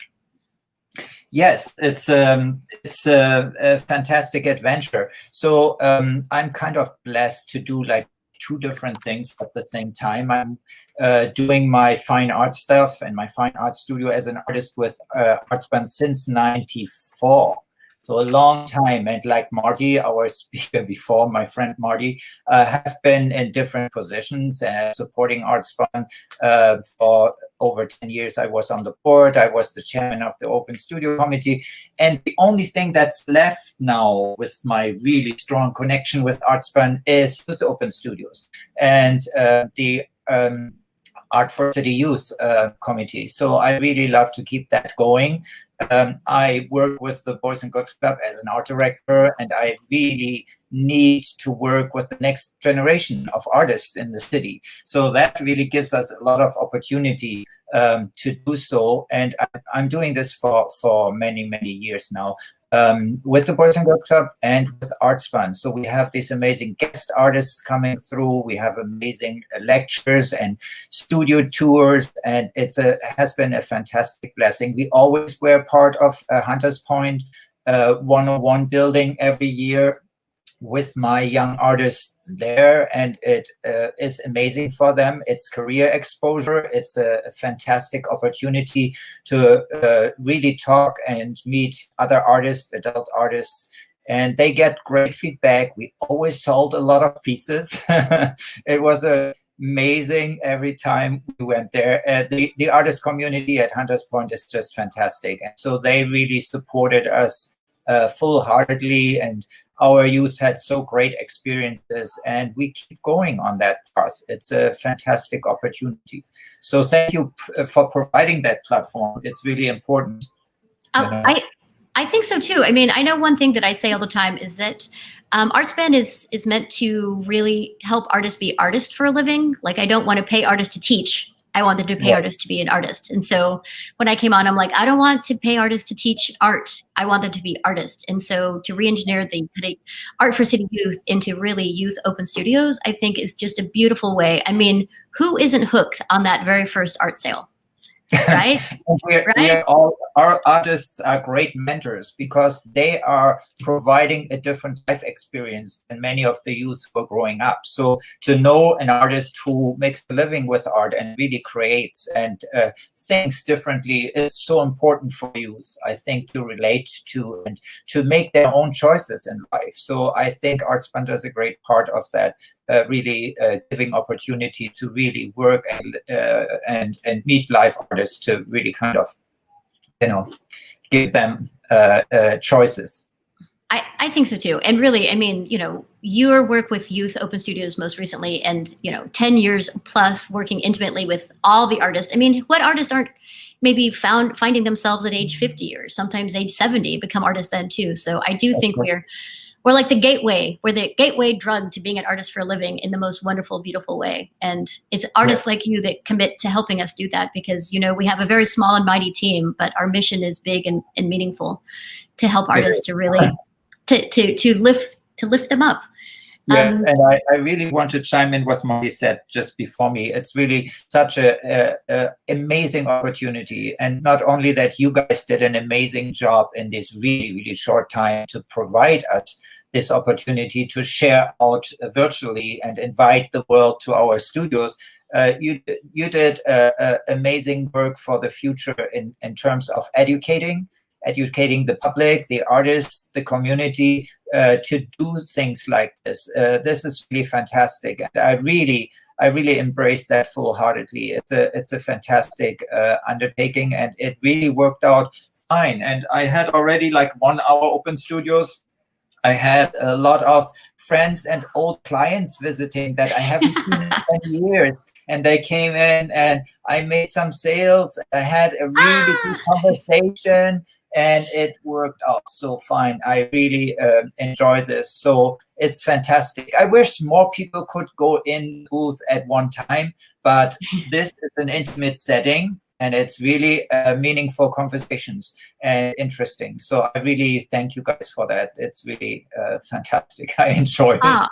Oh, good. It's great feedback. I mean, and the thing is, we are kind of performing a modern miracle. If you think about every artist participating today, there's 75 artists today. If every 75 has 5 people in, that is a lot of video streaming happening in one place at one time. So when you and then we actually ask you to leave the platform you're in, come to another platform, and then come through another browser to be back here with us. People don't know. It's magic. It's magic happening. It is. So, absolutely. No, I enjoy that. Thanks for inviting me for that, Ren. It's really nice. It's really nice to see you. So we didn't get to talk about your work much, but maybe this is the teaser. Those of you out there listening, go see Kai in his studio. He does cut paperwork with the most fine detail. Scissors, beautiful paper, layered in, not just paper, oftentimes other elements. Yeah, metal foil, bark, really leaves, and lately collages, which I haven't done really that much before. And the pandemic made me really do colorful stuff that I haven't done before. So I'm really kind of try to cheer myself up with all this pattern and colors and really enjoy that to the fullest. Yes. Yay! Well, I'll mark with those one. I don't know if you heard me talking to Marty, but it's one of the COVID blessings. Sometimes in order to heal some of our confusion and our angst, we go for color and light, and we find happiness and joy. And I definitely feel like the work I've been doing, it's been challenging to bring, a bunch of artists onto the technological frontier. Woo! My staff has taken some difficult calls and made them all the way through. Even getting you and Marty on today was like, we can do this. We're just going to do a video feed and get them back in. And here we are. So and she did. Everyone, yes, we did it. And I'm so happy to see you. Thank you for just your years of dedication. So Thank you. Yes. Thank you Everyone go see Thanks, Kai Kai. right now. He's going to go back into his studio. He'll be in there. So thank you, I will Kai. be. Thank you so much. See you Okay, there. bye. Wasn't that amazing? Oh, God. That's why I do this work. And I think that's why a lot of us do this work. You know, it's the artist. They're incredible, charming, industrious, do-it-yourselfers find their way, taking a kind of crazy pandemic and using that to use more color and more resources to make their art happier and make them have joy inside. So if you saw some of those bumps, if you're still listening, well, that means you haven't gone to listen to or gone in to visit studios anytime soon. So that means go in there and visit some studios, okay? That's what you're here for. Kai, look at him. How great is that guy? Marty McKee, how great is she? Don't you want to go talk to them a little bit more? I'm so lucky because I got to pull them into my space, but you're lucky because you get to go into their space and you get to see their art, hear more about their practices, about their passions. And speaking of, you know, artists and how to keep them inspired and how to keep them connected, and youth open studios and why art is an important part of our culture and where to find the spaces in which that can happen, I'm going to tell you a little bit about ArtSpan. And ArtSpan is it's an official 501c3 nonprofit. We were founded only in 1991, but we have been doing open studios collectively as a group since 1975. After the first big earthquake that hit in this kind of era, the artists that had been hosting, just kind of putting themselves together, making a map and inviting people in year after year, almost fell apart. That group almost couldn't make it over the hurdle of the destruction that happened locally. They decided they would make an organization that served the artist public good year round, and they would also continue their flagship event, Open Studios. And we've been doing that. As I said, this is our 46th year. We have been doing that in very modest offices inside the SOMARX complex, which is a art cultural complex in San Francisco. And we do all of our programming, every bit of it, out in public, in partnership spaces. We rent spaces for our auction. We rent a space for our huge exhibition. Normally we have a 450 artist show happening right now. And then we do art in neighborhoods. We go out and put our art all around. We have places and spaces that we have to use and rent and borrow and partner with to do our programming. But a few years ago, we were offered a lease on a city-owned property, a beautiful historic building, to create our own art center. So coming up really soon, probably in the next 6 months to a year, we will have the Onondaga ArtSpan Art Center, because it is on Onondaga Avenue in the Excelsior district of San Francisco, a really amazing working class neighborhood that doesn't have very many cultural institutions in it, and we are going to build the first one. It will have a classroom to invite the local public and everybody in, youth artists, people that are potentially retired and have some time that want to come and learn some art and meet with our artists and see them. We're going to have a gallery, 10 working studios, our offices will be there. And we are building that from the inside out. It's a structure that's wonderful, historic, owned by the city of San Francisco, but we have to redevelop it from a health clinic into an art space. And we are working on it as we speak. And we're also raising money to make that complete. So next up, we're going to have a video about the Onondaga Art Center, why art in an art center matters, what we're doing to try to bring the community together, and a little message from our board chair, Kurt Wilhelm, asking you if you are capable and able, if you're listening wherever you are, to please give us a donation if you can, because as a nonprofit, all of us, all the work we do, our mission is served by donations from people like you who know why art matters. So next up, please enjoy this video from, I'll say, the archives a couple of years ago when we launched our Onondaga Art Center campaign, and then I'll be right back. So see you guys soon.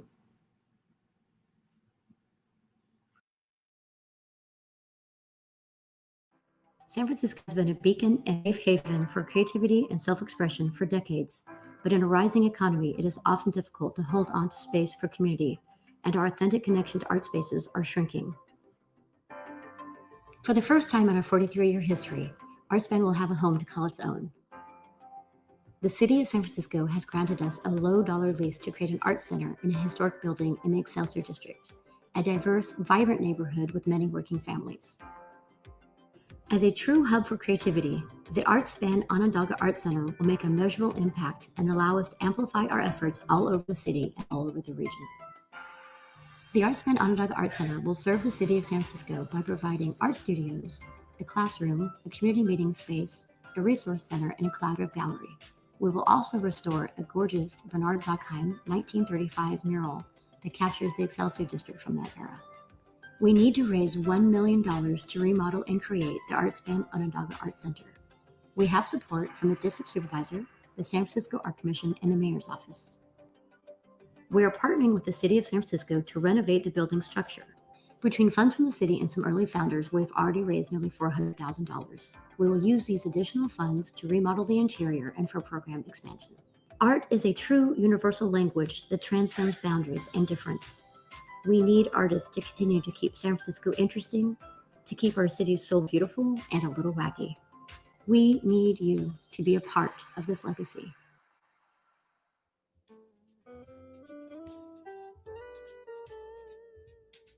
Hello, my name is Kurt Wilhelm, and I'm the board chair for ArtSpan and an art supporter.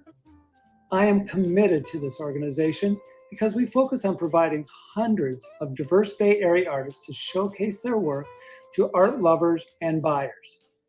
2020 has been a challenging year with COVID restrictions, and our staff and board have created world-class virtual open studios, salons, events that allow anybody globally to interact and purchase artists' work anywhere. Of course, none of this could happen without your support. No matter how large or small, please support ArtSpan today. Go to artspan.org and we have an easy access button that states Donate Now. Thank you and have an artful day.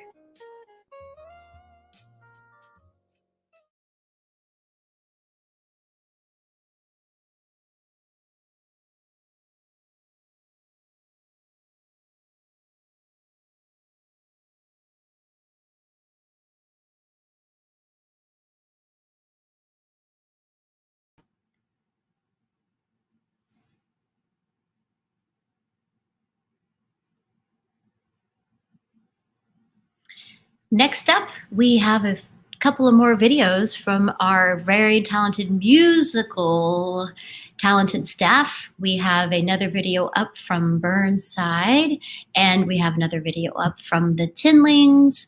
And again, if you are able to donate, we really appreciate it.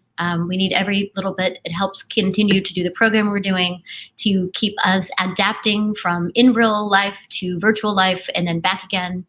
As you heard Kai and Marty say, if you've been listening for a bit, it really does matter that we are helping trained artists in real time during this time to be more comfortable with technological challenges, to overcome fears of using Zoom and Zoom type platforms.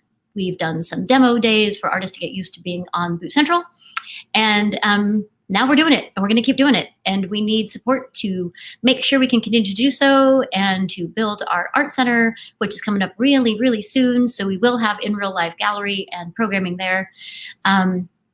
Again, really happy to have an incredible staff that's multi-talented, including being artists as well.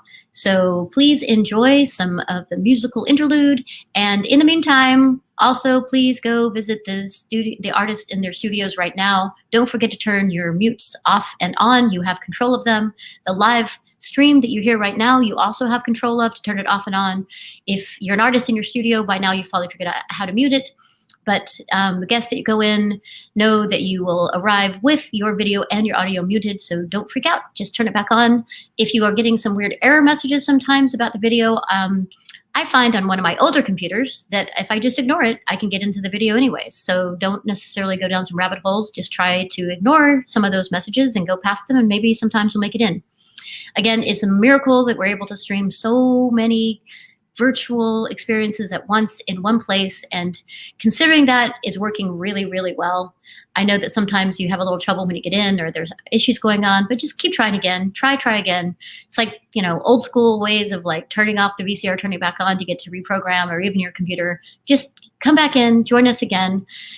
We are here. We're going to be here for another 2 hours. So you have some time to experiment and check it out and keep visiting and tell others to join you. If you are listening to us from Facebook or YouTube, know that what is happening is a live streaming event on a platform called Boost Central, and that is where you need to come to visit us and then visit our artists. We have dozens of artists in their studios right now ready to show you art and talk about why art matters. So up next, we have the music videos of Burnside and the Tinlings. Please enjoy it, and we'll see you back on the other side of those. Thank you.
I got good at wasting time.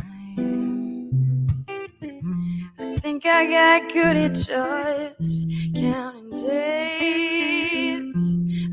I got great in your goodbye, and repurposing the nights to dull the pain. How could I know you don't care? How could I assume that all you think about is her when I'm not there? How could you stay? How could you dare? Am I just a girl that ran after a man with the shoes out together again?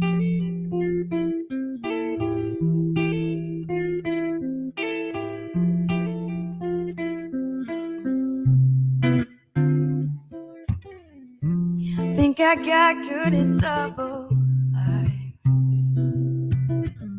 I think you got good at just sex and shame. I think you got great in my goodbye, and maybe even like the rush of pain. How could I know you don't care? How could I assume that all you think about is her when I'm not there? How could you stay? How could you dare? Am I just a girl that ran after a man with her shoes out together again?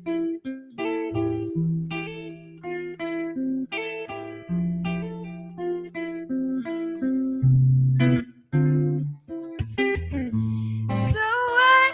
Roll the dice and take a chance for once. So what? Your mama cried love was never enough. Should your father's sins stain the ground this much? How could I know you don't care? How could I assume that all you think about is her when I'm not there?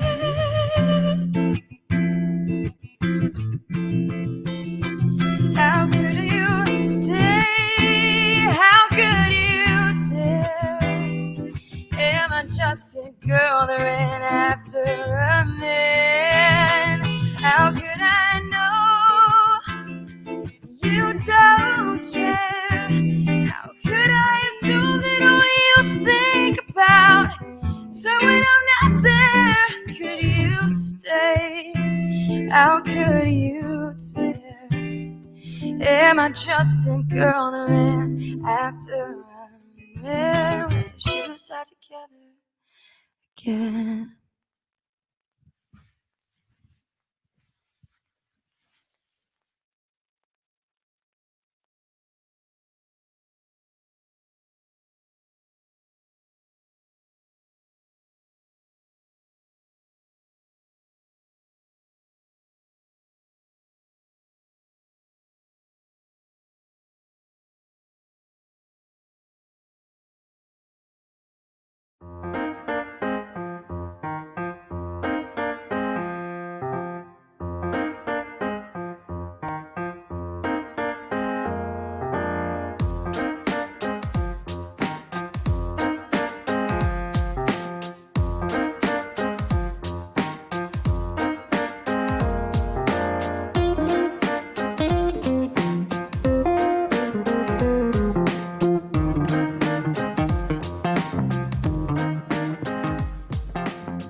Thank you, Tinlings. Thank you, Burnside.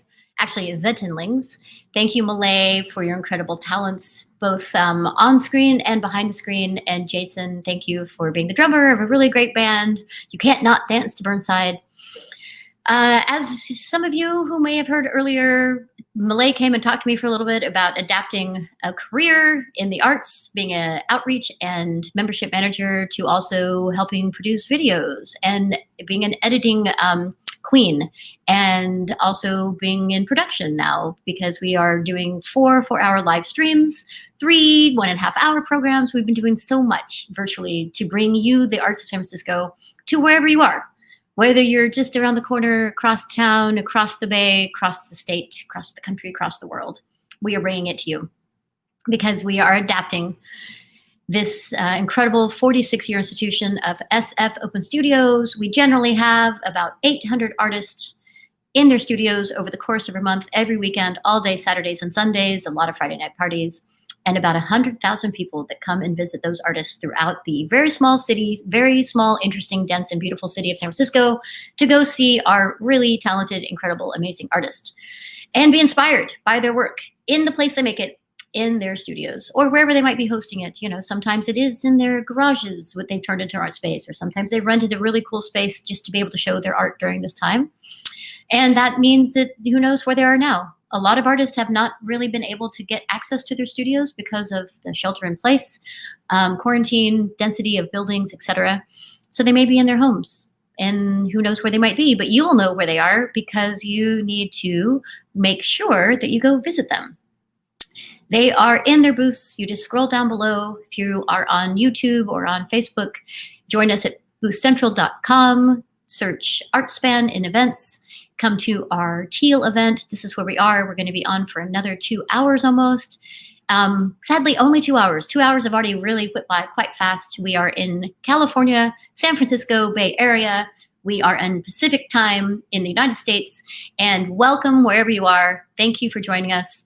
Amazing that those of you that are not in the area can see our artists, and those of you that are in the area can see artists without actually having to take any health risk whatsoever.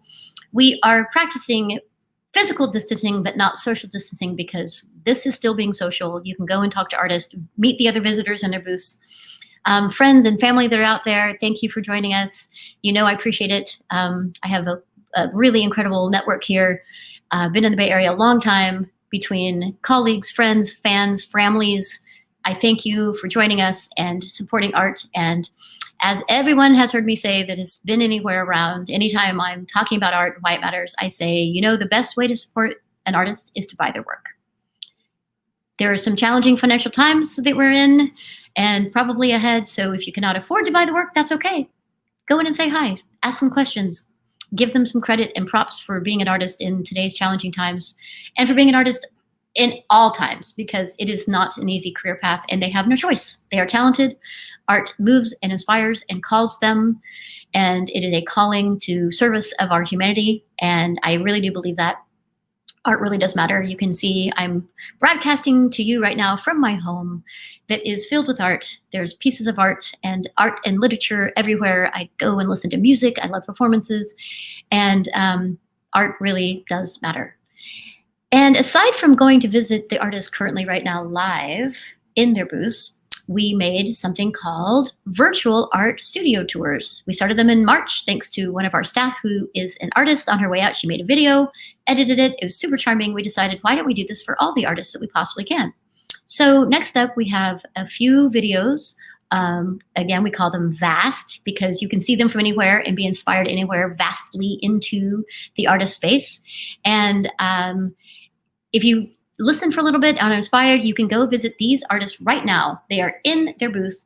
Bianca Levan and Ramiro Cairo are there, and they are really amazing, interesting. Bianca is one of our CCC, our campaign collateral competition artist, and she does cut paper artwork, and Ramiro Cairo did all kinds of really amazing things.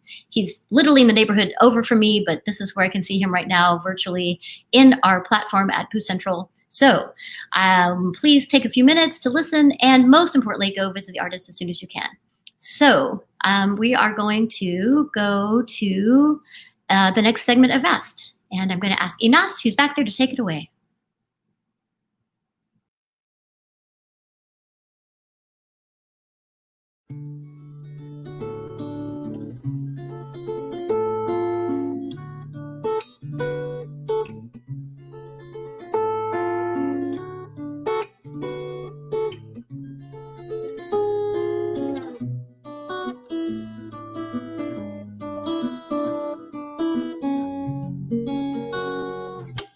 my name is Bianca Lee Van, and I'm a paper cut artist based in San Francisco. And today I'm going to give you a tour of my studio and tell you a little bit about my paper cut art. My studio is based in the Art Explosion building on Alabama Street. Come on in. I've been in this studio space for over 2 years now and share this studio with Hellas Wen and Hiroshi Sato. As you can see, it's very lived in and we all spend a lot of time in here. All of my paper cuts are usually just one sheet of paper, and I use a straight blade, just like this. My paper cuts usually originate from me trying to explore part of my internal world that I am questioning in some way.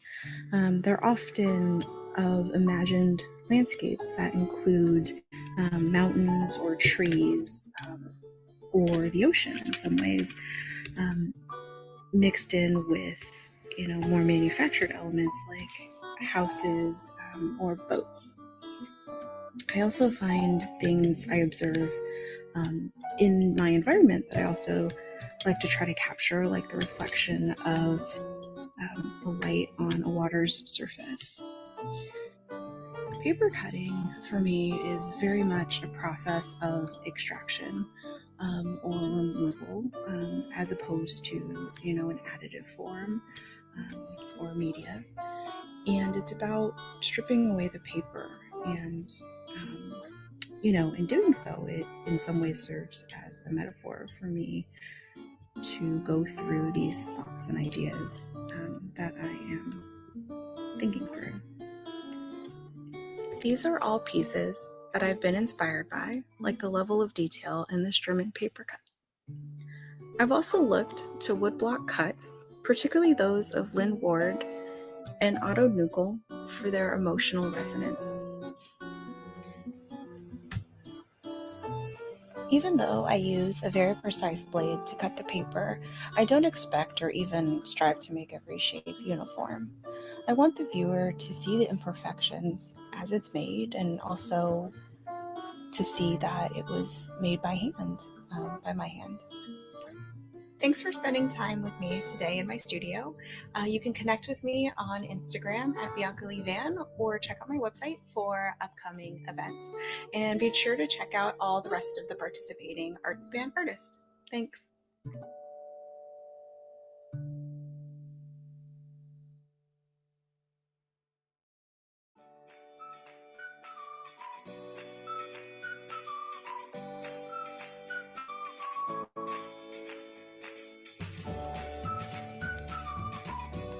Welcome to my ArtSpan Vast Tour.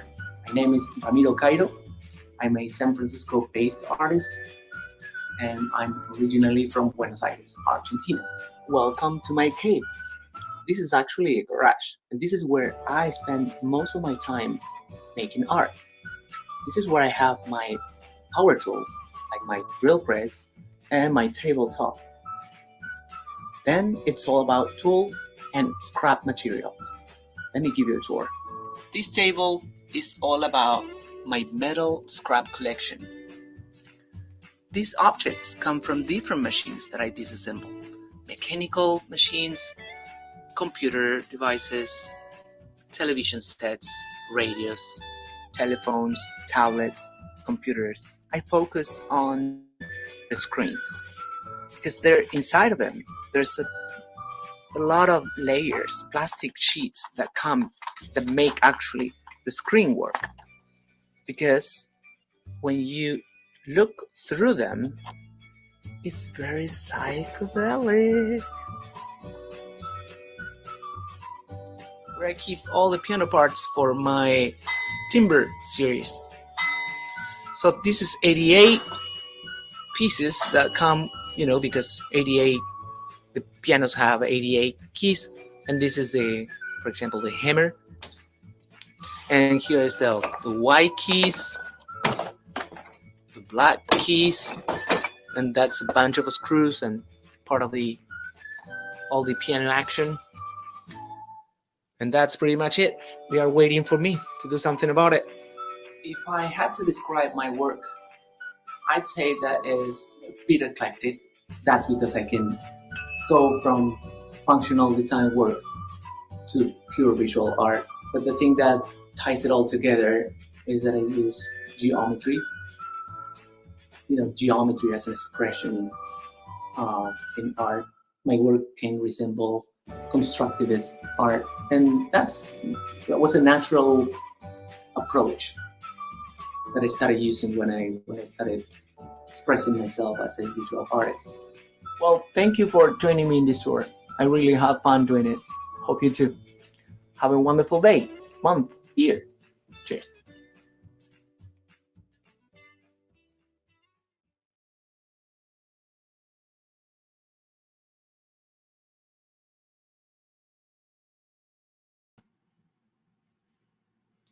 That was Ramiro Cairo and Bianca Levan, two of our artists that are participating today, right now, in their booths at our Teal event. If you are hearing me on Facebook or YouTube, know that we are over at boothcentral.com at an ArtSpan SFOS, our virtual open studios, allowing you, wherever you are, whoever you are, free of charge to come and interact, meet, greet, and enjoy our incredible, amazing cultural, really cultural treasure of the Bay Area, our artists.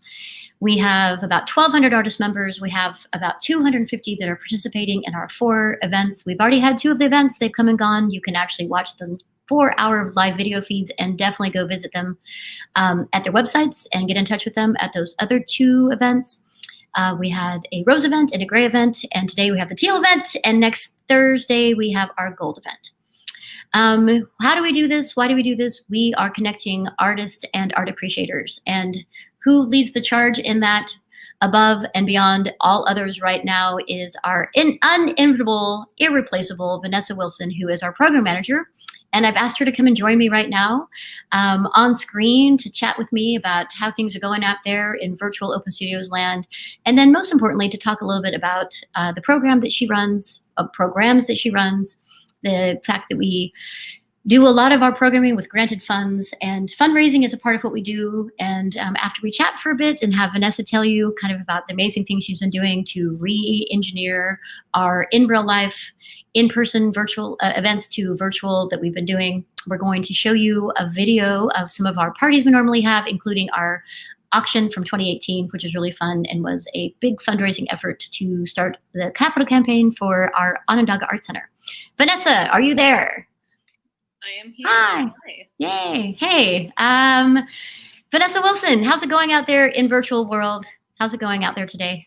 It's great. I got to visit with some artists in between doing promotion on our social media pages to make sure we get all of our patrons who are out there in different parts of the world onto Booth Central to visit with our Teal artists. We have over 60 artists today, so that's very exciting. I hope everybody is able to connect and meet them. Yay! It looks like you. It looks like your house is really set for the teal event. I see a little piece of teal there right behind you. That's cool. I wore a teal shirt. You know, teal-ish, I guess. You know, trying to stay on point. So we re-engineered a program that you had only just begun with ArtSpan last year when we did our last version of our in real life event before we go in virtual. And so you've learned a lot and done amazing work. And Open Studios, people can, they're visiting right now to know what the virtual one means. But maybe I'd like you to talk a little bit about some of the other programs that you help us to connect to artists and art appreciators and how you've made them virtual this year. Yeah, so one of the main programs I'm involved with help from our Art Neighborhoods program coordinator, Inas Alsuki, who right now is doing production to make sure this live stream goes smoothly. Hi, Inas. We manage Art Neighborhoods program, which brings art into unexpected places across San Francisco. It's nice because it takes arts off of like white wall galleries and it brings it into venues that range from bowling alleys to city hall to cafes. So what makes this really great is you can make an unexpected and beautiful discovery while you're getting your morning coffee or while you're out with friends, knocking some pins over. And it's just a really wonderful way to connect our artist community with the greater Bay Area population here in the city. So those have all been adapted virtually. I know venues are still slowly opening up here in the city, but we are still supporting artist exhibitions. Our displays are now primarily viewed through windows at our venues across San Francisco, and you can also find them online at artspanart.org. Oh, yeah. And I've been to some of those events, and they're really cool because people also are visiting us from outside of the Bay Area. I know we had some New York visitors and Wisconsin and Pittsburgh, I think. I mean, those are just the ones I know. You guys have been doing so much. Between you and Enos, you guys have done an incredible job re-engineering, refiguring, and also continuing to provide programming that helps support artists and brings people together. That's really cool. One of the other things that you do, I have to know, is administer all of our grants, because most of this work is supported by grants that we get from the community, from our governments, whether they're local or state, and from foundations and from donations. So I don't know if you want to talk. I mean, running grants are really complicated. It's really hard. You're doing a great job. I guess I'm just using that as a platform to say, hey, we all work really hard. Vanessa works amazingly hard. You guys cannot imagine what it's taken for us to pull this off. And Vanessa is at the crux of it. I guess the last question I'll ask you before we move into the, wow, we used to do things in real person without masks and have parties and have, shots of bourbon when we sold art really, for big prices at our auction. How does it feel after imagining it and helping to build it on paper, kind of, so to speak, to now we're in the middle of it? Does it feel like what you imagined? Is it coming off as you thought we would be doing it? Yeah, a huge shout out to our artists. I know they were right there with us learning this new platform and having their worlds upended right along with ArtSpan to have to pivot from something, art is traditionally you have to see it in person. You have to be able to feel whatever that piece is going to evoke out of you in person. And that has been so ingrained in us. And so, thank you to our artists who've joined us on this experiment and this journey into virtual open studios. And I think it's really paying off. And I think it's a great tool that we can continue to incorporate in future events, especially because through this platform, as you mentioned, Joanne, we've been able to receive visitors from as far as Israel and Italy and as close as the East Coast. I ran into some folks from Philly. It's been great to be able to expand and amplify our community in that way. And so it's just, a silver lining to what seemed like such a huge hurdle to go over. And, we've done so much. And so we're so grateful to our artists who've been patient with us and who've, adapted with us and really come a long way learning all of this new platform and learning how to show off their work in engaging ways through screens and through social media. So it's been great. I think it's really paying off. Thank you. I agree. And thank you really for all your incredible hard work and for making a near miracle of turning a 45-year tradition. 1975 tradition in 2020 gone virtual with no warning, no preparation, no planning, but yet we totally did dig in and decide we were not taking a year off. We had to serve our mission, which was to bring the artists to the forefront and to make sure they're celebrated and seen. And here we are. And I'm blown away. Thank you for your hard work, keeping all of us organized. The team could not really have done it without you. We have our amazing guide. So not only was everything happening virtually, we actually made an entire guide. Yeah, here we go. It's here. It's amazing. It's stunning. I touch it all the time. And not only do we have a really beautiful paper version, we have an online version that you also created and helped make sure everything was accurate, every single little piece. And there are some events there that are being hosted by artists as we speak and for the next couple of weeks. So I encourage everyone to go to our online guide at artspan.org/SFOS and really revel in all the hard work that Vanessa has helped to kind of being a ringmaster of all of us in our 3 ring circles and make it all come together. Up next, we're going to have, thank you, Vanessa. You can just stay here for a moment while we just, we'll lead into the next thing, which is enjoy the next round of videos and some slideshows, everybody. Your job is to just hear it, be a little bit entertained, and then go visit artists in their studios because they really would love to hear you and see you and talk to you. So up next, Vanessa, thanks for being here. Up next, welcome to our videos of our auction. So thanks, everybody. See you guys soon.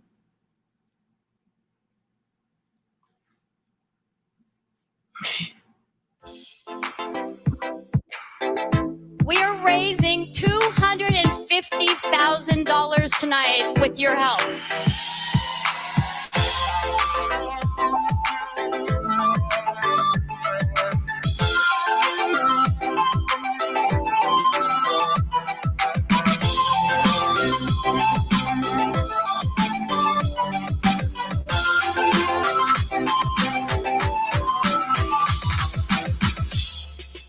I can't tell you how touched I am that so many artists donate to ArtSpan. Have you guys noticed the art?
really touching, amazing. Remember the days we could all hang out together. Those are coming back. And in the meantime, we have this.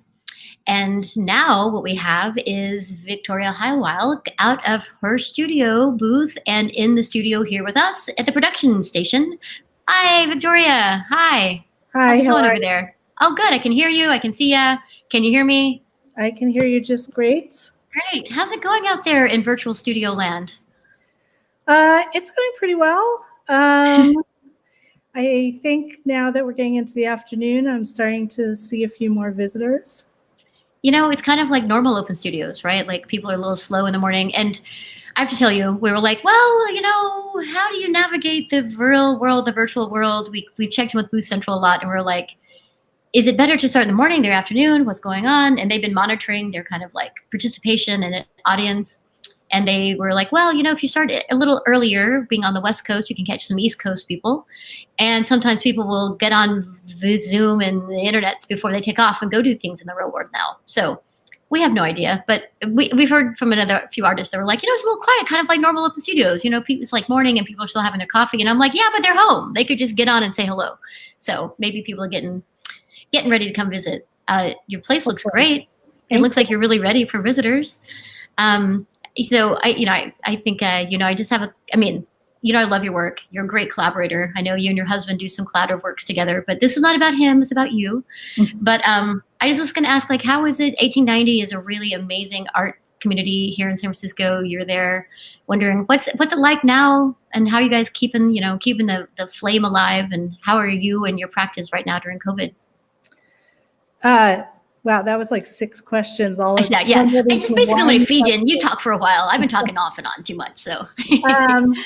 So I'll start with 1890 Bryant. So, we actually have managed to keep our community going pretty well. People at the beginning, nobody was coming to the studio, but in the last couple of months, people have started to come back to the studio, and we don't pop into each other's spaces anymore in the way that we used to. So I don't really, occasionally I see people's door open, but I don't get to really talk to a lot of people in the building. But we did make a decision to redo our website, which was a great decision. Our old website was very old, let's just say, and needed some updating. And actually somebody that my husband and I know who we recommended is the one who built our new website. And so our new website is up and running. It's 1890bryant.com. And most of the artists in the building are on the website. And so you get to see a selection of each of our works. And then also people in the building during this week and a half or 2 weeks of open studios are also doing their own virtual projects or virtual events, including me. So that's been really exciting too. And so the whole event listing is on our website if you wanted to go see some demos, or you wanted to hear people do an artist talk, or for me tonight from 5 to 6 if you want to have a glass of wine or cocktail with me and listen to me talk about my work and bid on one of my prints in a print auction and get it for a bargain. You can. And also tonight, my special guest for my cocktail hour from 5 to 6 is Philip Bewley from Design. We're going to talk about curating together. Oh, and we're big fans of Philip Bewley here at ArtSpan, and he has been he's great person, great curator, great uplifter and supporter of artists writ large, really. Yeah. So I was very excited to see that. That's really cool. And you have another event coming up too, I believe, right? That was like, oh, I missed that. That was never fails. Okay, well, I'm sorry I missed it. How was it? It was great. Yeah. Okay. I had a nice group, probably about 20 people altogether, and a friend mixed live a delicious cocktail that Phil and I mixed here together and got to drink, and it was really awesome. And then you had asked about my art practice. So yes. I've actually been very busy and very prolific since the start of this. I started with a project called Daily Beauty in the Age of Coronavirus. So the first day of shelter in place, I really felt like I wanted to make some pictures and that I wanted to do something, like actually be doing something. So, silly me, I thought, well, I'll start this project, this daily project, and I'll do it till the end of shelter in place. Which Whoops! I actually know so many artists that had that same thought, and some are still going, and some like me, after a certain amounts of time, we're like, oh, this is not actually going to end anytime soon. So it was actually pretty simple. Like I am very interested in my photography and making beautiful images from things that people don't find beautiful. And also this is such a difficult time. Like we get so much hard news all the time right now that beauty seems even more important to me than previously. And so I would take a walk every day for my sanity and for my health. And this, of course, was before the fire, so you could take a walk every day. I know it just gets worse and worse. And it was I just left it open that whatever I found beautiful, I would photograph, and then I posted on Instagram. And then shortly after starting that project, two of my studio mates, Sarah Newton and Liz Hickok, both decided to do fundraisers. And so I thought, well, I actually would like to do that too. So I turned it into a fundraiser, and the fundraiser part is over now. But so you could make a donation of $50 or more to an organization that I had indicated. I gave a choice of like 5 organizations. So you could make a donation of $50 or more, and then I would send you any print that you wanted from that series, 8.5 to 11, and all together for 8 different organizations, including some racial justice organizations, I raised $2,140. Oh God, congratulations. Way to just keep it real and keep the beauty coming. I mean, one of my favorite artists, maybe you've heard of him, Paul Madonna, has a phrase that says, in hard times, beauty may seem frivolous, but give away the beauty and all you're left with is hard times. So thank you for continuing to bring the beauty to us. And thank you for waiting patiently in our back studio. We've had, with any live production, it's amazing to keep it all going. And I'm so happy to see you. I miss you. I know that we also have some fun times we have personally, not necessarily professionally. And I encourage everyone who's here listening, please go see Victoria in her studio. It's the afternoon. It's warming up literally. If you're still out and about or, out and about in the interwebs, go see her. She's an amazing, prolific photographer. And I couldn't be more happy to have her part of the ArtSpan community. So thank you so much, Victoria, victoriahowell.com. And amazing, right? And next up, we have another amazing artist we get to hear from. William Rhodes is in the house. William, hello. Yay. Oh my God, so happy to have you. God, look at your place. It looks really amazing and cool. Thank you. Thank you for being patient. It's an incredible challenge and ballet that were happening behind the scenes with I'm 2 left foots, but my staff is amazing to keep it all going. So thank you for joining us. And I'm just going to kind of ask you to talk about your work a bit. I almost cried when you were in your salon and you gave us a little song, a little gospel song. Oh, I hope I didn't make you go to the hospital that night, as a result. Like crying, I have a crying injury. No, but your work is really cool. And I just want you to talk a little bit about your work and tell us how's it been going and how's the work working for you to get you through this time? It's been wonderful. It has been a challenging time, and but the work has really carried me through, and I've been able to really produce, a lot of pieces, and it helps me really reflect on a lot of things with my family, and that's really been important. And you mentioned earlier about the thing with singing. So obviously I am not a trained singer at all. And it was amazing. No, it was good. You have a good voice. I don't have a good voice. You have a good voice. Even just spontaneous, accidental. Yeah, you do. But I have, I feel like I have to sing because it's tied into a lot of the stories and things with my family.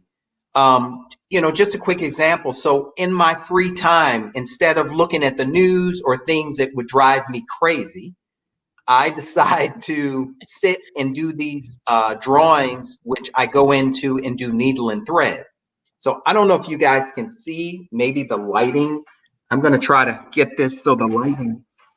Oh, there we go. We can see it better there. Oh, Okay. yeah. No, we can totally see it. Oh, you've nailed it. His bow tie has been Yes. sewn on top of a drawing. That's really Yes. cool. Yeah, that's working. So these are some of the pieces that I've been producing. They're really pieces that I call them therapy pieces. That was a portrait of my dad. And, you know, as I'm working on these pieces, I'm sitting quietly, I'm sewing, I'm singing songs that remind me of my father. And that's part of the reason why I decided to sing, because all of this stuff feels like it tells the story, you know, and the narrative. Right. And it's not just one thing, right? It's the family of your father. It's you drawing your father. It's you sewing his bow tie onto the image. It's you singing the songs that soothe your soul and brings you together. Or, you know, Yes. I mean, I don't know if your family's challenging. Mine sure the hell was. But my you know, family. it's really, we do, like, you know, reevaluate all the things and what's important, and that's really cool. I mean, it's beautiful. I've always loved your work, and Thank you. I've been doing this long enough and know enough artists now to actually even kind of see the way that they move beautifully and gracefully, kind of like through one narrative of their work and into another. And this COVID time has been incredible to see what people are really doing, and also to know there's some artists that are just like, I can't almost do anything right now, but they still continue to show up. And even if you're sitting sad in your studio, that's just what you're doing right now. You're still processing the world, and something's going to come. So yes, that's really cool. And you know, I feel like I've seen you through different versions. I'm just looking around what's behind you, and I see a lot of your beautiful work. And I'm so glad you continue to do it and make it through the challenges, and with a smile on your face. You're always just in such a wonderful disposition. So well, thank you. Thank you for that. And I ask anyone out there who's listening to us now, please go visit William in his studio. He's an amazing, I mean, how lucky am I? I just get to pull you out of your studio, come see me. Everyone else gets to be lucky and go see you. So I ask everyone, please go see William in his studio. It's a tough, what do they say? Tough road to hoe to be an artist, but yet you just do it with grace and dignity and compassion and integrity, and you stick to it. The dedication is the hardest part of all, right? You can be, you know, kind of gracious for a bit, and you can have integrity for a bit, but you have all the things all the time. That's one thing I think of you always. So thank you so much, William. Thank you. Yeah. And, oh, well, thank you so much. We didn't mean to turn you off, but thank you for joining us, William. Oh, there you are for a moment. Hey, we switched out for a second, but you're back. Just want to be gracious and say thank you so much. And once again, you can see WilliamRRhodesArt.com on the ticker below. So you can go see him now. You can go see him later. You can find him on our site. You can find him at his site. Any last parting words, William, you want to say on the way out? I'm sorry. There's like double voices. I'm hearing double voices, but we're all working through it. But I will say this as a parting thing. You know, with all of this stuff that's happening in the world right now, artists are so important because we're in a key position. Because with everything falling apart, artists are the ones that create the new reality. So while we're sitting in our studios, we may be feeling sad or depressed. This is the time to create the reality that you want to see in the world. So if you want to see some positive things or some beautiful things in the world, start making that in your art in a visual format and presenting that to the world, and see if that can help the change. So that's the parting thought. That's it. Be the change you want to see. I love it. Thank you so much, William. You're amazing. Thank you. Go visit William in the studio right now. You have about an hour left. Oh no, go. Yeah, thank you so much. I appreciate it. Woo! I tell you what, guys, it's amazing to be here and to be with these artists. And up next, we're going to have a couple more vast videos. I'm going to sit back and just take in the incredible inspiration these artists have brought into my heart and soul where I really needed it most. Don't forget to go visit the studios of the artists right now. They are there. William is waiting for you. When you pop in, your video and your audio are muted. Be sure and turn them on. Turn off and on the live feed too when you're shopping around or visiting around. And we're going to see you back here really soon. So next up, we have two vast. One of them is by Holly Wong. The other one is Elise Odom. And then when we come back, we're going to have a little pop in with our studio producer, Inas Al-Soki, and so much more. See you really soon.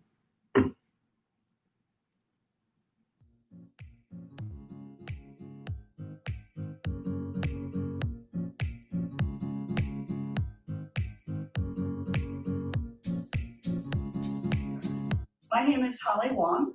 I'm a San Francisco-based artist, and welcome to my studio. My studio is my home, and I've been here for about the past 20 years here in San Francisco. And one of the things that I love the most about my studio space, of course, is the California light. I'm excited to share with you several types of things that I do. We have on the wall here assemblages, which are colored pencil and graphite on woven drafting film mounted on paper.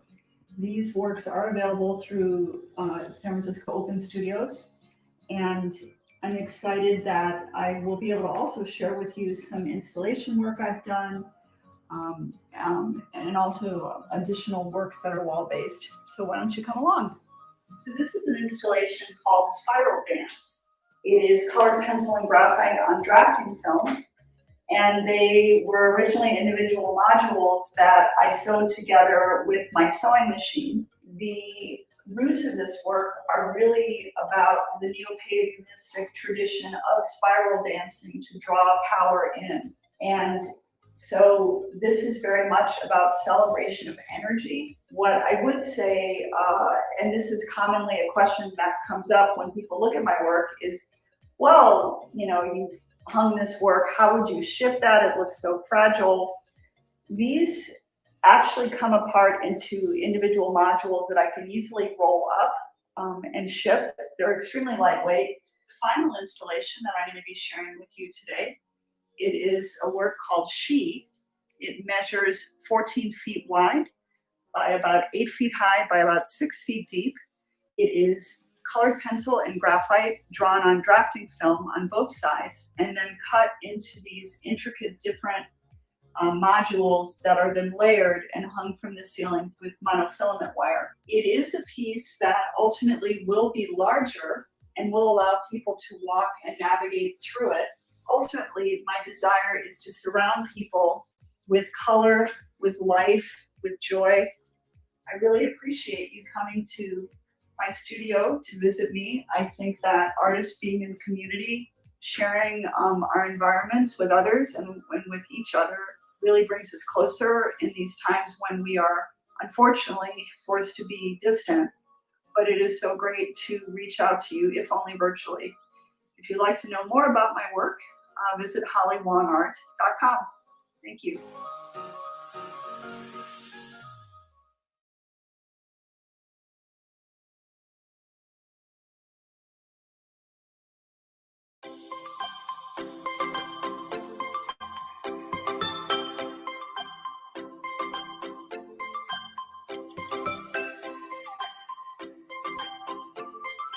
Welcome to my studio. This is the outside wall of my studio.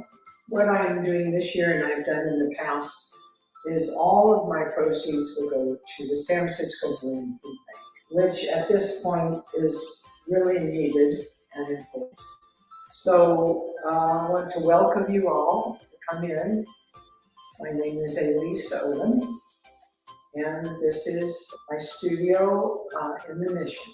I wanted to tell you about these two pieces that are a lot of fun, and they are basically tea bags that have been colored with acrylics, and they're also hearing aid batteries, so these little round parts that you see, the metal.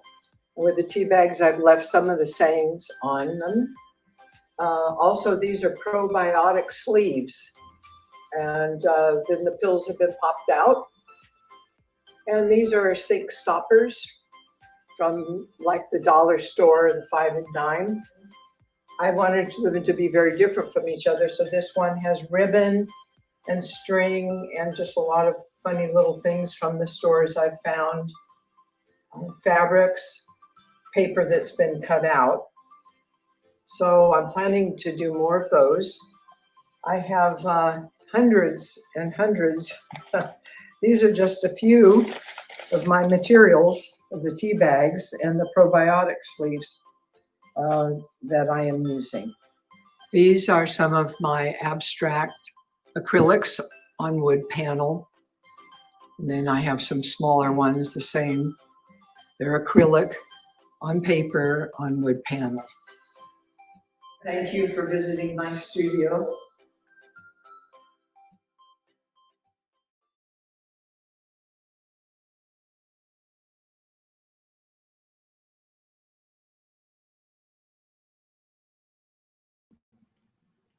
Aren't those inspiring?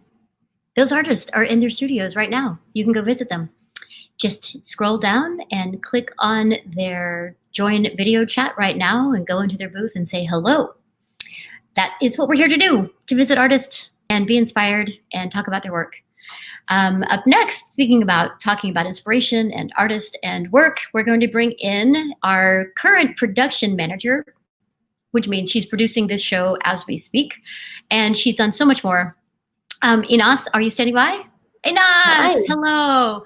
So, ladies and gentlemen, those of you out there listening, this is Inas. She is the magic behind all the smoke and mirrors that makes this show look flawless. It is not easy, but here she is doing it. Thank you for all the hard work, Inas. Really, it's amazing what you're able to pull off and pull together. How's it going? Are you doing okay? Yeah, it's you know, there are little glitches here and there, but I'm so excited to be able to do this for our community and our artists. You know, it's been a lot of learning, but we've managed somehow. No, it's really, I mean, the accolades that come in are so well earned and well deserved. This team is incredible. I don't even remember, like COVID is such a blur. I don't even remember, when did you join our team? Was it June? Yeah, I started on June 1st, exactly. Yeah. Oh, wow. I feel like I've known you forever. And for those of you out there, you know, technically, Inas and I have only met once very, very casually and very briefly, privately or, you know, personally.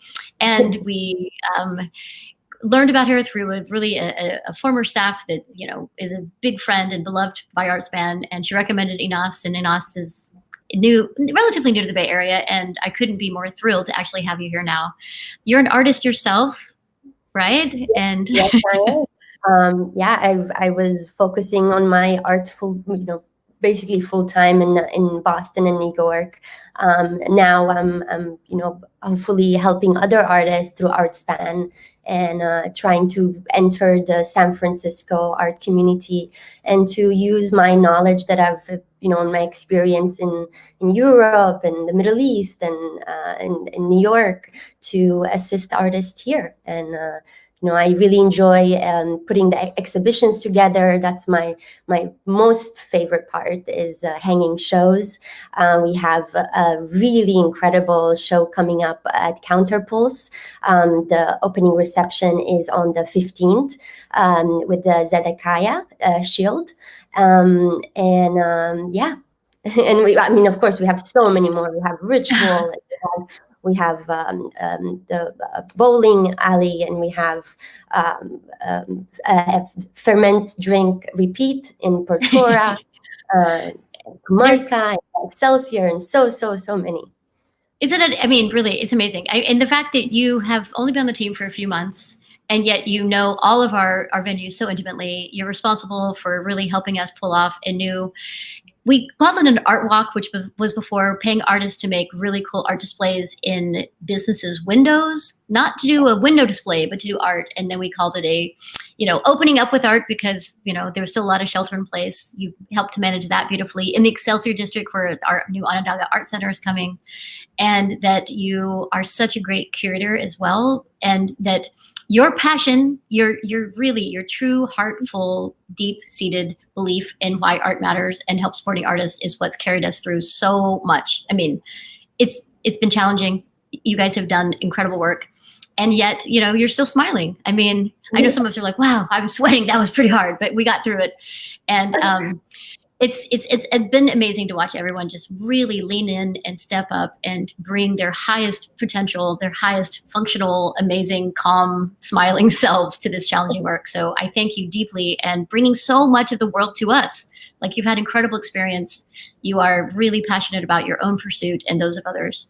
And I guess the last thing I should ask you about is We the Artist, because that's what's coming up next. And you put the slideshow together, And I know, my friend Jacqueline Campbell came along when we were kind of figuring out how to amplify melanated voices, and you stepped in and continued it. Do you want to talk a little bit about it? And then I'll let you send us off. And Malay, behind the scenes, when Anas says ready, you get to push the button. Yeah, Read the Artist is one of my favorite social media programs that we have created.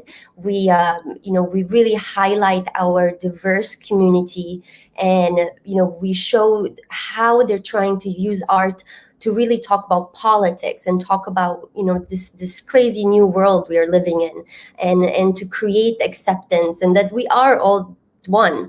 And what more than our art is really the only way that we can communicate, because it goes beyond the person's skin or what they've experienced. They're showing you a visual of the language that they're representing.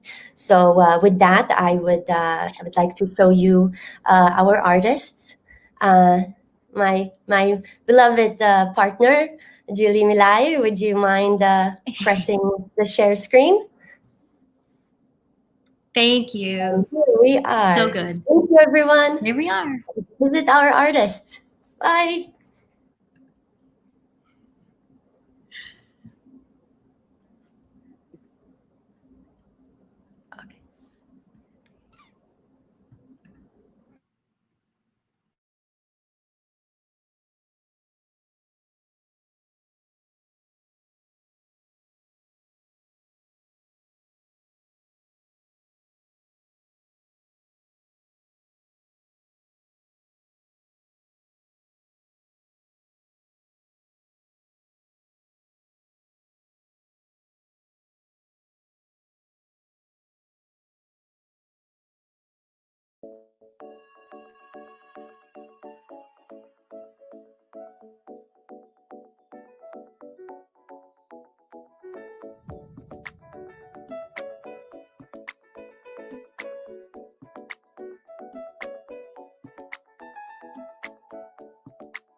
Hi.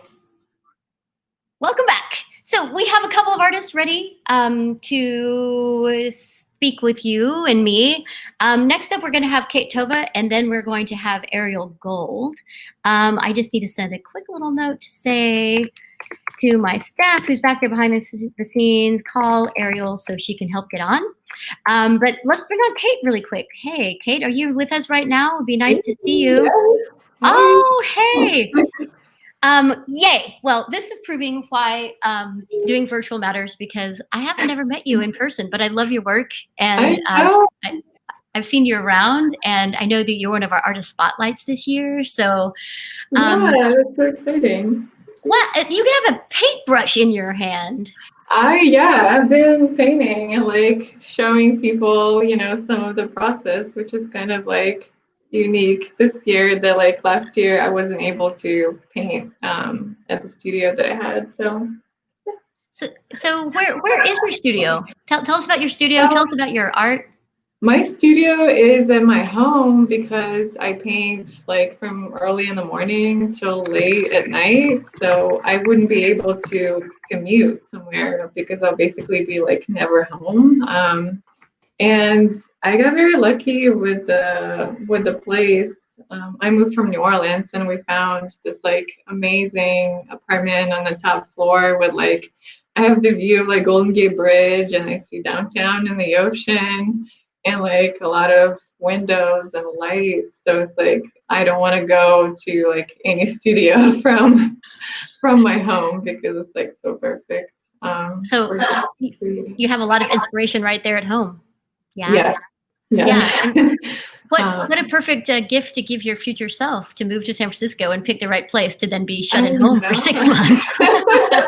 Thank you, Pascal. I know. And Golden Gate Park is like pretty much my front yard. So it's like just awesome, especially now during COVID. It's like I'm just in the park every day when they're not fires.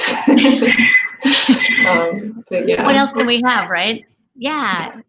Well, thank you for being a great artist. I mean, and your work is so bold and so lovely and beautiful and amazing. Do you want to talk a little bit about it so those that are out there listening can be even more inspired and understand why they should come see you in your booth when we get off this interview? Tell us about it and lure them in. So yeah, I mean, my art, I guess it's very, very vibrant. So like people who love a lot of color and texture, it's like perfect, for that, because I love like layering a lot of paint and like using mixed media. And so yeah, I do a lot of portraits of usually women, and also I do these, I call them glitches. There's so many glitches. Like I just got my earbud. Keep talking. So yeah, I just love that series of like that's inspired by like San Francisco nature and kind of the tech aspect of the Bay Area, of like kind of a distorted images that I like do in a program, you know, that like I take pictures of these flowers and just going around the city and like taking pictures, and then I just process them like digitally. I put like make them together in a bouquet and then like distort them. So and then they are cut out of wood. So like this one, you can see that like you have a mask with that on it too, right? You put that on the mask. Yeah.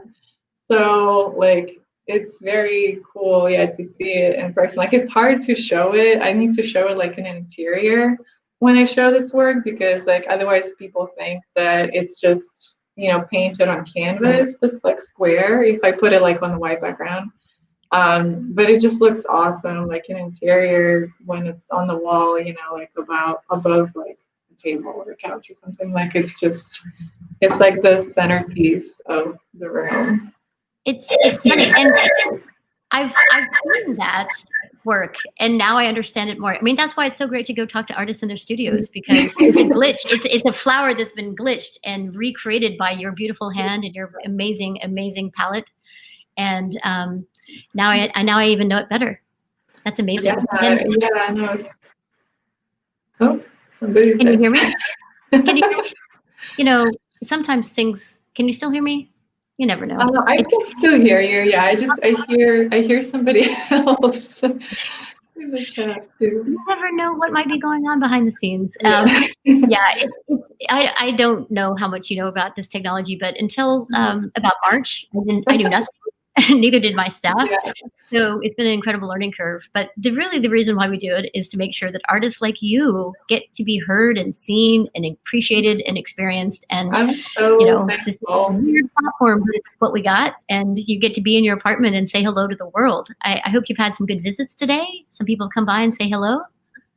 Yeah, no, it's really, I mean, it's very different. Like, of course, I'm more of a fan of in-person interactions, and they're like, art has to be viewed in person, and like, it's a very different experience. But I feel like, of course, like online is better than nothing. You still get to like interact with people and like meet people that you wouldn't otherwise meet, and like, I guess the best thing is that like, now, even if we did it in person, like because of the fires, it wouldn't even happen because people wouldn't be able to come. So maybe in a way it's good that like COVID was kind of a push to figure out the alternative way of like doing it. So And it really is. I mean, I think that you might still have your Boost Central on in the background, so you might be hearing. That might be what it is. You're hearing the delayed feedback. I don't know how to. None of us know anything. But it's like we all come together and like help each other be like, oh, mute this or turn that off. Yeah, that's all it was. Staff identified it. They're like, I think her Boost Central's on in the background. I was like, I don't know. Who knows? It could be my I don't know. Should I close that tab? I'm not sure. No. We're about to wrap it up, so just leave it. I know it's like nervous. Close. No, it's really great to have you here. Did you have some friends and family and fans join you from New Orleans? Did you invite them to come and see? Yeah, well, it was like from all over the place. There was like some people from Russia, so I was like speaking Russian for some time. So yeah, it was kind of interesting experience. Do you speak Russian? Yeah, I'm from Russia originally. So Really? I moved to New Orleans. Yeah, we lived there for 4 years, and then we moved from New Orleans to San Francisco. So wow, it really is a global experience, then, isn't it? That's really incredible. Well, I cannot wait to meet you in person. I hope you stay an ArtSpan member for a long time. We welcome you artists in our community, and your work is stunning. And thank you for being one of our artist spotlights. And are those masks personal or are they professional? Are they available for purchase? The mask with your I have all the information on my Instagram. Actually, I need to put it on my website, but it's on Instagram, and like there's another artist that actually makes masks for me. Okay. So yeah, if they see a picture of me in the mask, like they can just click on that post. Okay, good. And just we have a little like ticker going along the bottom that has your website, katetova.com, but also your Instagram at Kate_Tova. So people can go there and try the mask. But most importantly is we only have about 35 minutes left for you to be able to welcome people to your studio right now. I mean, look, people who's out there listening to me, don't listen to me anymore. Go directly right now into Kate's studio because it's open. She has her tab open.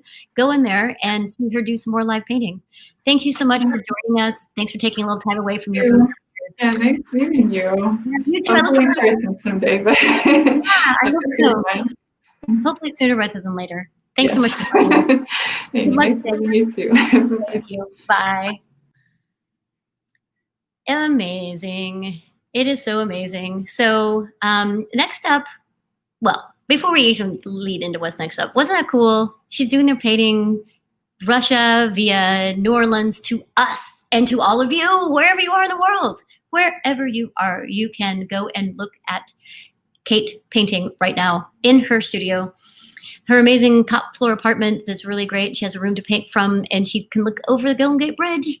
And I think today, for those of you who are out in the world that aren't local, may or may not know, most of you probably do, that we had some fires here locally, and that we have been shut in place even more than ever, even after outside was kind of COVID safe, because we couldn't go outside because of smoke and it was really hard to breathe. And so it's nice to have places and spaces that make us feel safe and that we can actually dial into from all over the world. So I'm so happy to have Kate Tova here with us. And next up, we have Ariel Gold. So Ariel, are you nearby? Did you make it from your booth and into our production studio? I sure did. Yay! How fun is this? I mean, and you know, between my 2 computers and my phone and all the things I have open, to be able to be like, to go into your booth and be like, Ariel, get on, go over here, go there, click here, myself will catch you. So hello. You helped me immensely. It was great. Good. So, you know, I adore you, and I have, let's see, a scarf for 2 of yours. I have a shirt of yours that I wore in one of the events already, just saying. There's a picture that goes by with the slides that I'm wearing the same shirt. One of my best friends owns one of your pieces because the one before got overbid by another good friend of mine that's on the board. So very popular artist that also has a great smile, also is a parent. So I know you have 2 amazing daughters.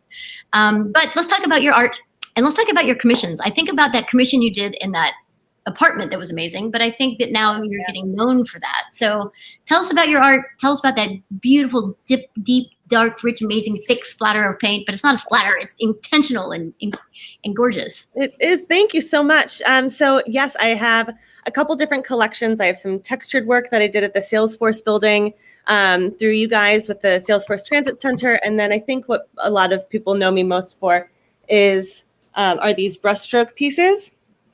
Oh, like this. So this one's already spoken for, but it I feel like it at least shows the transition in these blues. That's the stuff that I really, really love, and that really kind of makes my heart sing, is to figure out how to get different pigments to transition as much as possible within the work. So I've been doing a lot of pieces along those lines, and more commissions on those, where people see they'll see the work and then they realize that they have a certain amount of space that they want to fill. And so they'll choose their color palettes. They'll send me photos of their house, and then I'll figure out how to make these little people sing. So, well, I mean, I wonder, you know, during kind of shelter in place, I mean, you held up that piece and I could catch it, but like, you almost need like a front view and a side view. People need to see like the depth of that paint, right? Like people they're really thick. People, I was talking actually to Jen before about how people don't realize, and it's almost hard to see even from a screen, just how thick this work really is. I mean, it's thick, tangible. Oh, it is. It is. It's like it's just so deep and rich and thick. We're gonna get some more of it. We're gonna get, so you can really.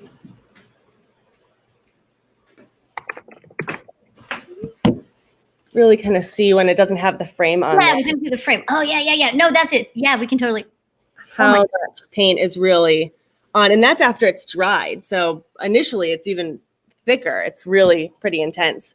But I like the fun of it. I basically look at paint as more of a medium rather than just something to get the end result. I was a sculpture major, so I look at it as more of, here's a medium that you can play with, that you can manipulate in different ways. And then as it dries, it turns into a painting. But what was it before that? And how do you make it mold and meld into something totally different and unexpected? Oh, and I have to say, you know, I'm one of those people who I have no artistic ability whatsoever. I'm an art enabler writ large, obviously. Like, I don't make art, I support artists. And there's people who are like, oh, I could do that. And I was like, if you think you can make a like that Ariel does, you do not understand how complicated it is to layer up all of those colors and just do one beautiful intentional like brush into that to make all those smear out and to stay thick and deep. So oh, thank you so much. It's fun to see people try, though. I have to say, it's really fun to see people trying to figure out how the work is made and like getting really close to it.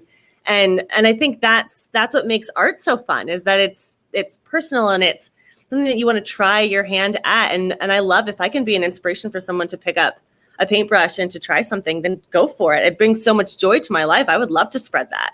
Aren't you nice? It's like often imitated, never replicated. That's my phrase that I think of often. So you're very gracious because, my husband's work is very, it seems easy. And people are like, I'm going to just make pen and ink drawing. I'm like, oh, I can draw, right? Yeah, so I can do that. It's the eye and the hand and everything that goes into it. Everything's going to be unique for each person. So I feel like if you found a medium that works for you, then explore it and go for it and have fun with it.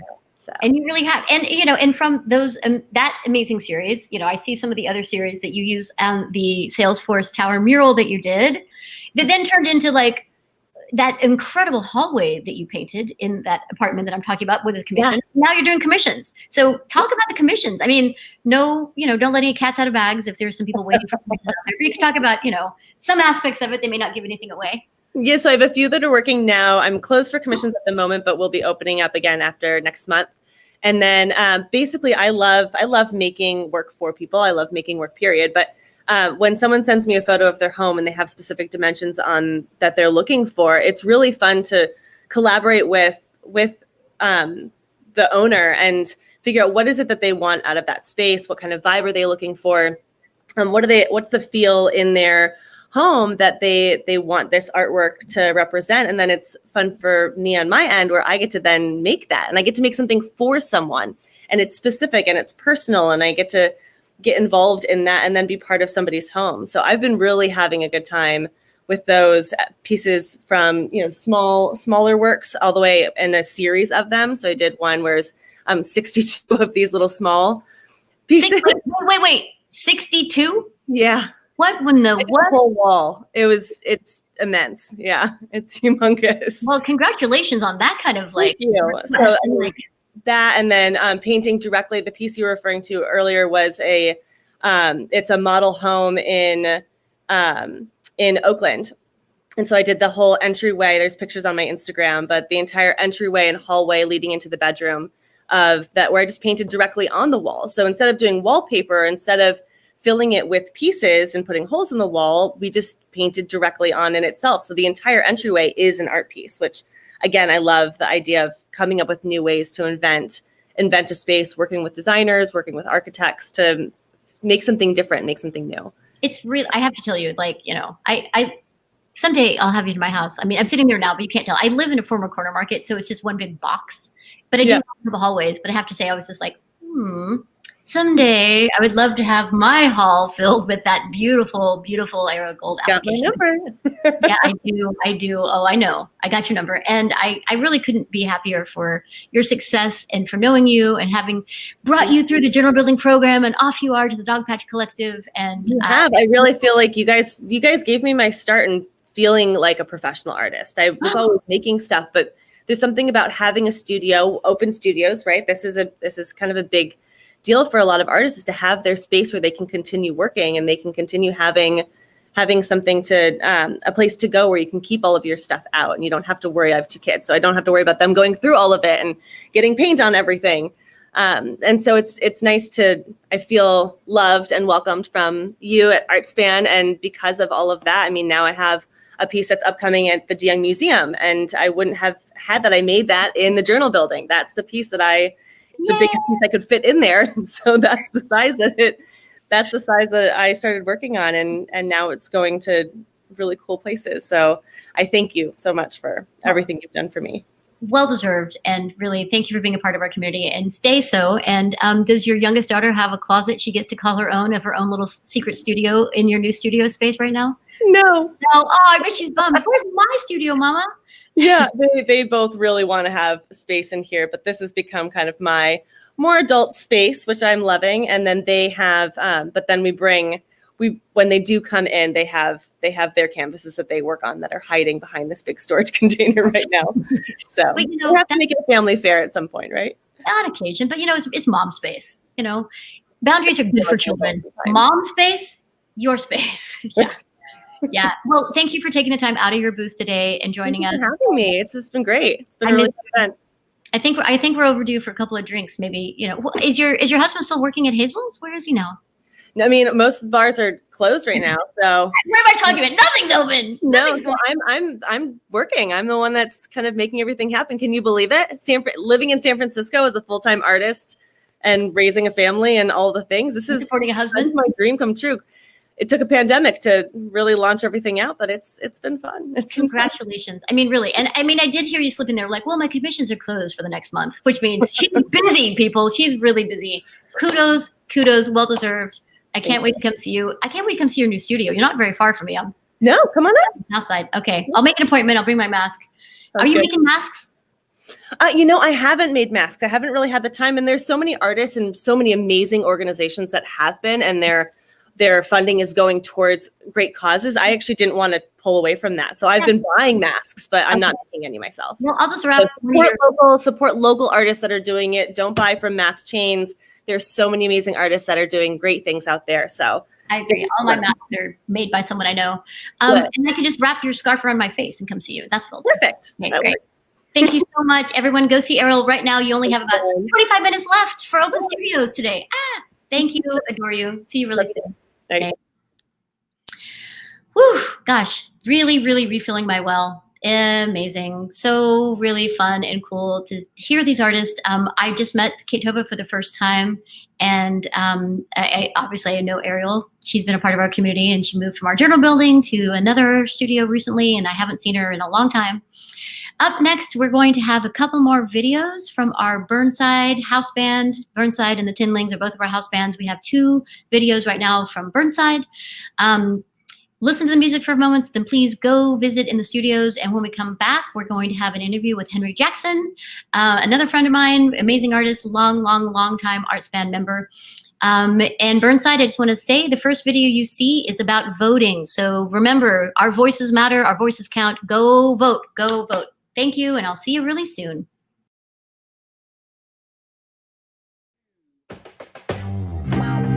Takes a lot of nerve. Stand up to the man. Do you dare look him right in the eye? Said, do you want to dare? 'Cause it's a party never gonna stop, so let's make it a party.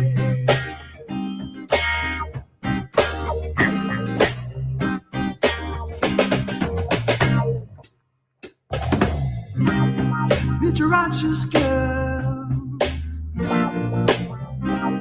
standing your ground. But if you want to keep this war at bay, you gotta bring along some friends. 'Cause it's a party never gonna stop, so let's make it a party. Ooh, this party never gonna stop, so let's make it a party.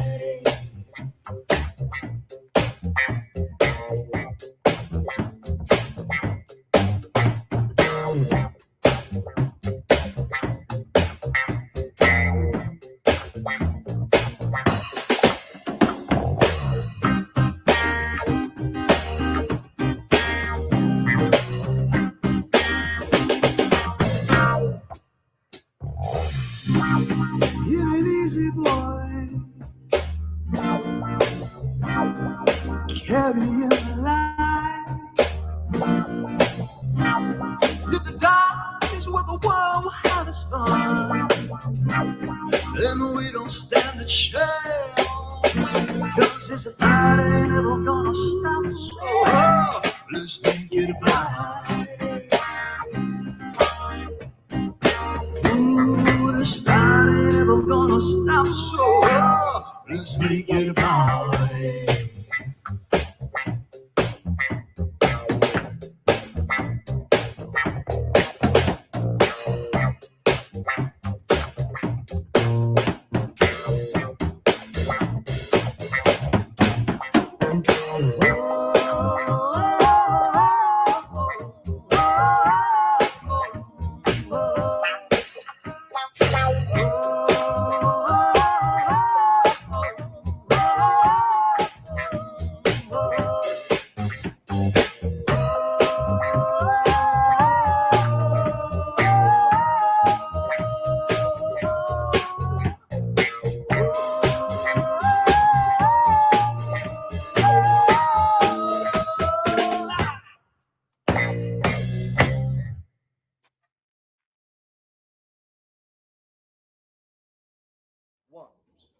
2. 1, 2, 3, 4.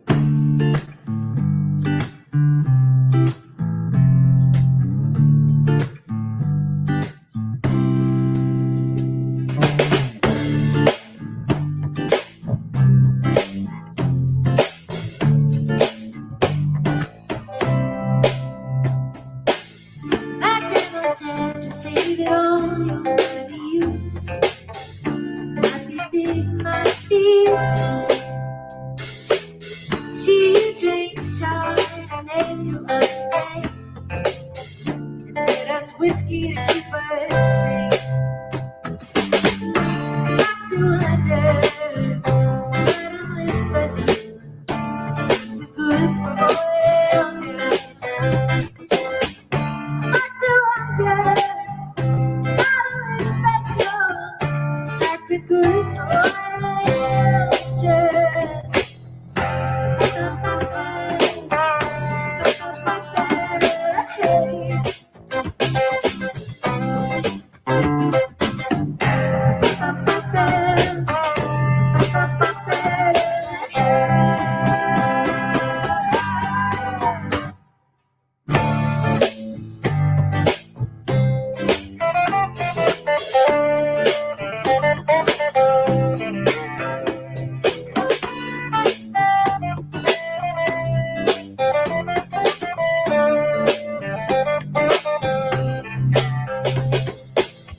She was a cocktail shaker, rose water bather, known for her behavior. And it might take her all day to get ready, but no, she'll pack everything you wish you always had. Lots of wonders, bottomless vessel, packed with goods for oils, yeah. Wonders, bottomless vessel, packed with goods for oils, yeah. Lots of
wonders, bottomless vessel, packed with goods for oils, yeah.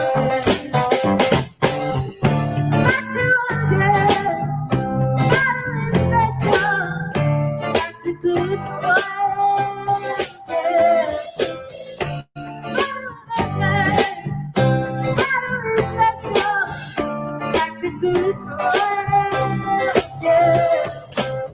yeah.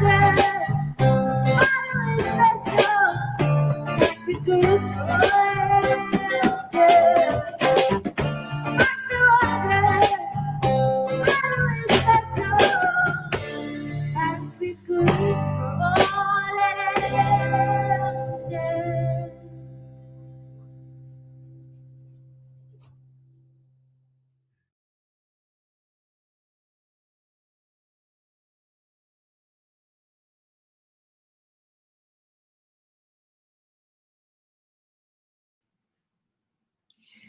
Burnside, I miss hearing you live.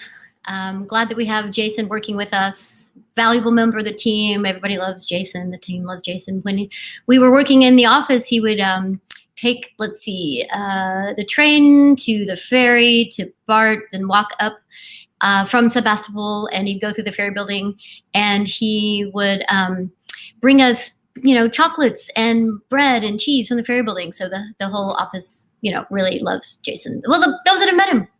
And then we've been kind of shut out of the office for a while. So not everyone's met him, but seeing him on Zoom is equally as charming. But, having some food and chocolate is even better sometimes. If you're hearing me right now, we are only 15 minutes away from the close of our amazing Saturday Teal event. You have 15 minutes to go visit your artist that you want to see. The truth is the feed stays on a little bit longer. The live stream will end, but Booth Central does not shut down the event for another 15 minutes. So you do have a little bit of time to go visit the artist that you want and say hello and wrap it up. Ask about purchases, ask about finding them later. And then it will close, but you can come back and visit it again, come back and shop for the artists that you want to see.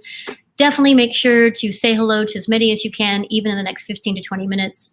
And for now, we're going to bring up one of the artists who's been in his booth all day, ask him how it was going and chat a little bit. He's also a good friend of mine, really fun rapport, great, amazing artist. He's been doing it a long, long time. Henry Jackson, are you in the house? Joan, hi, sweetie. Wow, I think this is the largest I've seen myself all day. I don't know if I could can I make it bigger? Am I getting greedy? We can make me small and you big. No, we got it perfect. Perfect. Oh no. How are you? Ooh, look at that. Look at that. But the other way? Yeah, there we go. Now you're bringing up small. No, we want to see you big. You have art. I have stuff behind me, but we can chat from this. People can hear us. So, Oh, okay. That's good. They can see your art and they can hear us and they can see your face bigger than me. I've been on the TV all day long. The TV. I like it. And you're looking pretty refreshed considering you've been pounding the pavement, visually and having to listen to God knows who. And I mean that with so much love. I know you've been an artist a long time. You have quite a few salty dogs, you might say, around there in the Noonan building. You understand. I think all of us are pretty much. Yeah. Well, I chatted with Marty McKee earlier today. I don't know if you know that. Yes, I think so. Yeah, she told me something about my default to Google Chrome in the event that something should shut down. And see, news travels fast in the art community. See? Yeah, we're all taking care of each other very quick. It's like backstage of a theater production. No one knows the shit that's going on. Am I allowed to swear? Can I swear on Booth Central? Is that what's going on? You can. You know what? I realized that we had a show that we were going to do, and I was like, can I say that word? I don't know. I hear that Facebook might cut us down, but we're so far at the end. I don't know what would happen if they cut that now. All right, we'll use alternative words. Yeah, substitute words. But that word is so appropriate for now, really. Don't you think? It's almost like a vitamin at this point. Exactly. It's like it gives me energy back. I know that we are sounding like I don't know, like we're trying to hide something. But we'll tell them soon enough what that's all about. We're being covert. We're being covert. We're being a little covert, maybe. Covert during COVID. Covert. Yeah. Covert. Careful with the C words. Oh man, there's so many of them. Too many C words. How did C become like a letter that causes a lot of problems when you follow C with other things? But we don't really know. So maybe while I can see you there, you look like you look so good that it looks like you actually have a green screen behind you, but that you're actually in your studio, right? This is my studio. I can touch something. Like go touch things on your table. I'm touching something. Touching something. So yeah, it is. Yeah. Basically, this is where I work anyway. The computer, as you know, is usually on the other studio, but this was the appropriate place. Marty and Susie and I, we were all kind of staging what would be a good vantage point for people to kind of get an idea of what it looks like when we're trying to work, or at least to show certain work at that look halfway decent at a distance, or whatever. So this seemed like the appropriate. So I think it's working. I think it's working. It's really working. It literally looks like a green screen. Like you took a photo and you're sitting in front of it. Like I set it up perfectly and took a photo. Yeah, I wish I were that clever. I don't think so. Or even that technically savvy. But I'm glad it looks fake. I'm glad it looks good fake to you, because that's what I aspire to. Good fake. Isn't what all of us do? It's like it kind of looks like what I had in my mind, right? I'm faking what I've seen. So yeah, I mean, it looks amazing. the scrolling on the bottom is good. Is that all for me? Or I thought there's commentary. Is there commentary like? No, we will not let that happen. You don't let that happen. No one can, because we're trying to be more PC now, like to be gentle with one another. Like who's this jackass? No, we're not going to let that happen. No, I mean, that's what people are dying to type that. Yeah. There is a live chat next to the live feed that we're in right now. So at the top, like where everyone scrolls through to see the artist, at the top is this live feed we're doing now. Right. And next to it is a chat box, so people can go in there and make comments. Oh, so once you and I depart, all of that reveal right there for us to look and read later. Is that what? Yeah, if you want, but most of it's just help me. I can't figure out how to navigate this thing. Most of it is just, Joan, you look fabulous. Thank you so much. How can we repay you? Impossible. Let me take dinner. Wait. You can repay me in bourbon. Actually, I do take payment in bourbon. Do you have your bourbon? Yay! Cheers. Let's see. How do we do this? Kink. Yeah. Kink. All right. Ooh, but yours is fancy. Well, it's my house glasses. Should we try to wrap our arm? We're doing a wrap our arm. Oh, like, I don't know if we can do that. Like, and to you. I have to go. How do I do that? How do I do? It just looks like I'm showing you my armpit, so it doesn't really. Your muscly arm. But cheers. Yeah. My muscly arm. Cheers to you. Green screen arm. Yeah, green screen. My big muscly arm. Yeah, where's the green screen cutaway that like adds the muscles and takes away, the wrinkles and. Oh yeah, no kidding. There's a softener on Zoom that doesn't work on me. I guess I'm beyond Zoom help. It's like soften my features.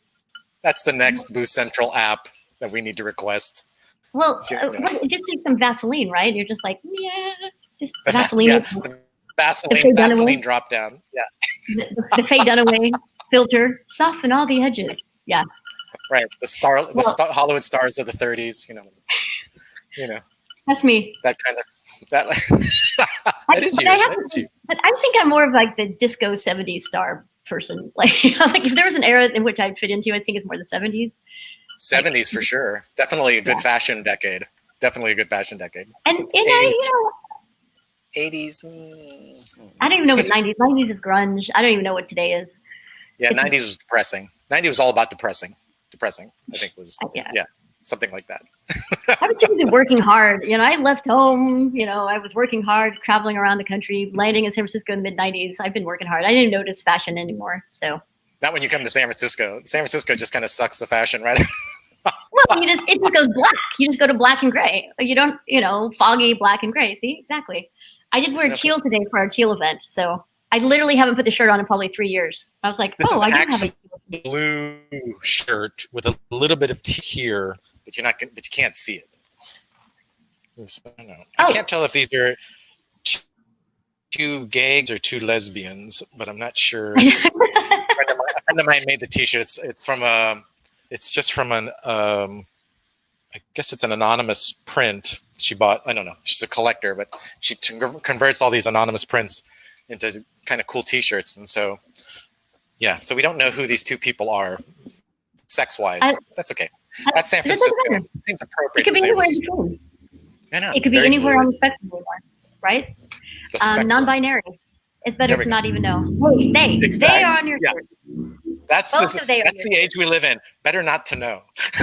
Better not to know. You know what? Don't ask questions. Just appreciate who everyone is. Just accept, right? Just be accepting. Totally. So how's this whole Boost Central? How's it? I was going to ask you how. No, I know how it's going. Maybe. Oh, you know how it is because you started all this. Yeah, it's been fun. It's like it's been lovely. I met some new people. It wasn't like this cavalcade of friends bum rushing, because you talk to them all the time, and being in this generation, the awkwardness, the social awkwardness of it was a concern, because it's like I was telling Audrey that it's like Tinder, or it's like one of those dating sites where you're like, I don't know if I want to. So so it's the playing field's level. I mean, everybody's doesn't matter, and so that's kind of nice. People are nice enough to introduce people that come on, and everybody's awkward together. And then it goes away after a couple of minutes, and it goes away, and then you're just having a nice conversation. So it's great. This is the new normal, right? Or new abnormal, whatever you want to say. I mean, we're only going to get better at all these, but I just want to tell you that I just got a note from the control booth, the production control booth. They asked, could you close your booth central? Is it open? Me? Uh-huh. I think they can hear it. Uh-oh. Let's close it. They're in charge of all the things. They know all the things. I just I have to take a moment to look at notes on occasion. Okay. Do you want me to shut down completely or just mute, turn off? Oh, I think you could just probably mute it. I think it's coming through. I think that they can hear it. I don't know. I don't think so. I muted it, but then again, let me. Let's see if they're listening. Let me get rid of me. Oh, it's okay. No, it's told. I just got the note. It's okay. Oh, it's okay. Yeah. There we go. All right. Okay. Yay. Okay, so we'll go back. So many things.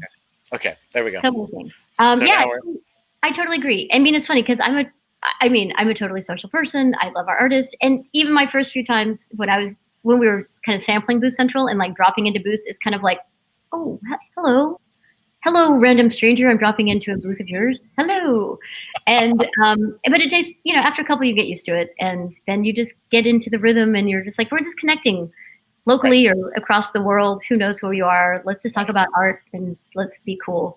Absolutely. And yeah, it's been kind of like I call them like the COVID blessings. I mean, Audrey was talking about how someone came in her booth and then he was like, oh, and then I have this space I want to put art on. And she's like, you can't do that normally. You can't see into the homes of the collectors that are coming to visit you as well. So she was able to be like, I'll have the perfect thing that could fit right there. Walk over there and show it to me. There's a lot of perks to this. I like the old school approach to it where, during open studios, typically I have to remove everything, hide stuff, make everything more pristine. I mean, not everybody does it, but it's just to make it easier on the visitor. Plus, you don't want necessarily people going through stuff or knocking things over or getting paint on themselves. Here, it's like when I did open studios 20 something years ago where I left everything out and this is what I do. And so that's, even though it's not tangible, you can't walk in and look at things. It gets pretty close to what it used to be, which I think is kind of ironic. And so I like that element. We have to come back. We have to come back. And I think the Booth Central, it's only going to get better. And it's a necessity even when we're able to interact again, because again, people from other parts of the state or the country or the world who will never be able to come to your studio can at least share that day with you or those 2 days with you. It's a win-win. It's really the great equalizer, right? It's like the great democrat. I mean, as long as there is the ability to make sure that every human being can have access to Wi-Fi and to a computer, then they can come. They don't have to fly. They don't have to pay for a hotel. They can come and visit artists and be inspired. So I look forward to every future version of Open Studios we do to always have this element now, because it is amazing to be able to celebrate an artist like you. I mean, we only have like 2 minutes left at this point and the whole show's over. Where did it go? But you're such an incredible, you are the poster child of what ArtSpan and Open Studios can do. I mean, you started 20 years ago. And your work is gorgeous. You sell it all over the country, if not all over the world. You have dealers that just send it out, I don't know. It's like flowers in a wedding reception. It's like, I wish they were that lovely as you to say, It's more like, where the hell is that Henry? What is it? But it's good to be wanted in any capacity, whether it's through anger or love. It's all good. Where's that guy? But your work, to see the pigments there, I mean, I know how gorgeous that work is. I also know the beautiful prices that you're able to ask for that work now after all your years of dedication. And I know that I got lucky. Like you who do these big, fabulous paintings that go all over the world, like you hadn't been doing open studios because you're like, people don't understand that they're big and they're kind of expensive. But you did that video that year for the zoo. And I was like, what's going on? I hear a video. Who's this guy? And the rest is history, as they say. And I know. And then you came bouncing. See, this is one of the many magical gifts that Open Studios gives to people is these new relationships, these new experiences, and as it should be. I mean, if it wasn't for Open Studio when I did it a million years ago, there's no way that this would be happening. For sure. I mean, and you did it a million years ago, and you kept doing it, and you were on the board of ArtSpan. You were part of the really intense group of people who probably kept it going, are still around. You and Marty. I mean, so many of you. I can't even name those of you who are. And then we were lucky to have you to really elevate it to where it is now, which is like night and day. So that's so nice of you. No, it's please give credit where credit is due. And it seems like it's just on this incredible trajectory, and everybody's just kind of lifting it accordingly. Everybody wants to see it succeed, to become whatever it's supposed to be. And I have been saying, I have to tell you, like, SF MoMA, maybe they don't really acknowledge our local creators as much as I wish they would. And some other gallerists don't understand to come to our local. And I've been saying, San Francisco is going to be known for the people who live and make work here. We have such a density of artists. It's not a few, it's a lot. And the percentage of population that is creative and that continue to stay here and make work, we are going to be known for, you want to go actually meet artists, living, working artists that are doing well you've never heard of, come to San Francisco. You could say, what the F, San Francisco? Figure out what who the F, San creative Francisco. Right, let's remember that. Yes. What the F, San Francisco. Exactly. But yeah, you're right, sweetie. And thank you for all the work that you and the staff have been doing to get this just to where it is today. I mean, just a thankless job, even though I know how many people just so appreciate you all for keeping this alive. So I can tell you, it's been a brutal open studio season. Like, we're taking hits like you can't believe. Like, we hate technology. We might hate you because you made us do it, but now everyone's like, yay! Yeah. Oh, well, that's just then there you. I would argue change. I mean, the bitch factor, the love factor. It's like they come together. Yeah. But it's all passion. It's all about passion. It is. I'm a passionate person. I'm outspoken. I have a strong personality. Bring on complaints, but stick around for the results, buddy. Yeah. That's right. We've actually gone. We're actually past 2:00 now. I know. Oh my God, it goes too fast. That means we have to make another date later on so that we don't have to have a time. Yeah, and I'm going to tell everyone who's listening now, I'm just going to say, Henry Jackson, I adore you. You're incredibly talented. I cannot wait till people can come see you in your studio, if you ever open again for actual open studios. But watch it now, ladies and gentlemen. This is your chance to see his beautiful work. And those of you who are still around, go visit studios. You have about 13 minutes before they actually close it down. Yes. We are overdue for an in real life date. Social distance, of course, physical distance with masks on. Totally safe. Lots of bourbon. We're overdue. Yeah, we are. It's happening. I can feel it. It's coming. It's coming. You're closer. You're getting closer now. Getting closer. Yeah. Look how close we are now. Yeah. Thank you, dear. Thank you for the invitation. Thank you for inviting me in, and thank you all for doing what you do. Thank you so much. Couldn't happen without you, and that. So much thank love. You to all. Thank you. Thank you all. Thank Joan, you, thank you, love. Like you, lady. Bye-bye, sweetie. Bye. Bye. Bye. Okay, you guys heard it. There we go. It's pretty much a wrap. We're just going to put on a little video so you guys can have it in the background, and then we're going to close the stream. Thanks, everybody, for being here, and please continue to support local arts. It makes all the difference in the world, literally in the entire world. Thank you to my staff who are working incredibly hard behind the scenes, and I think that's it. We're going to just say goodbye. Visit some studios, come back and see them when you can. We're going to have a big video of it. And go to our website, artspan.org/SFOS. Bye, everybody.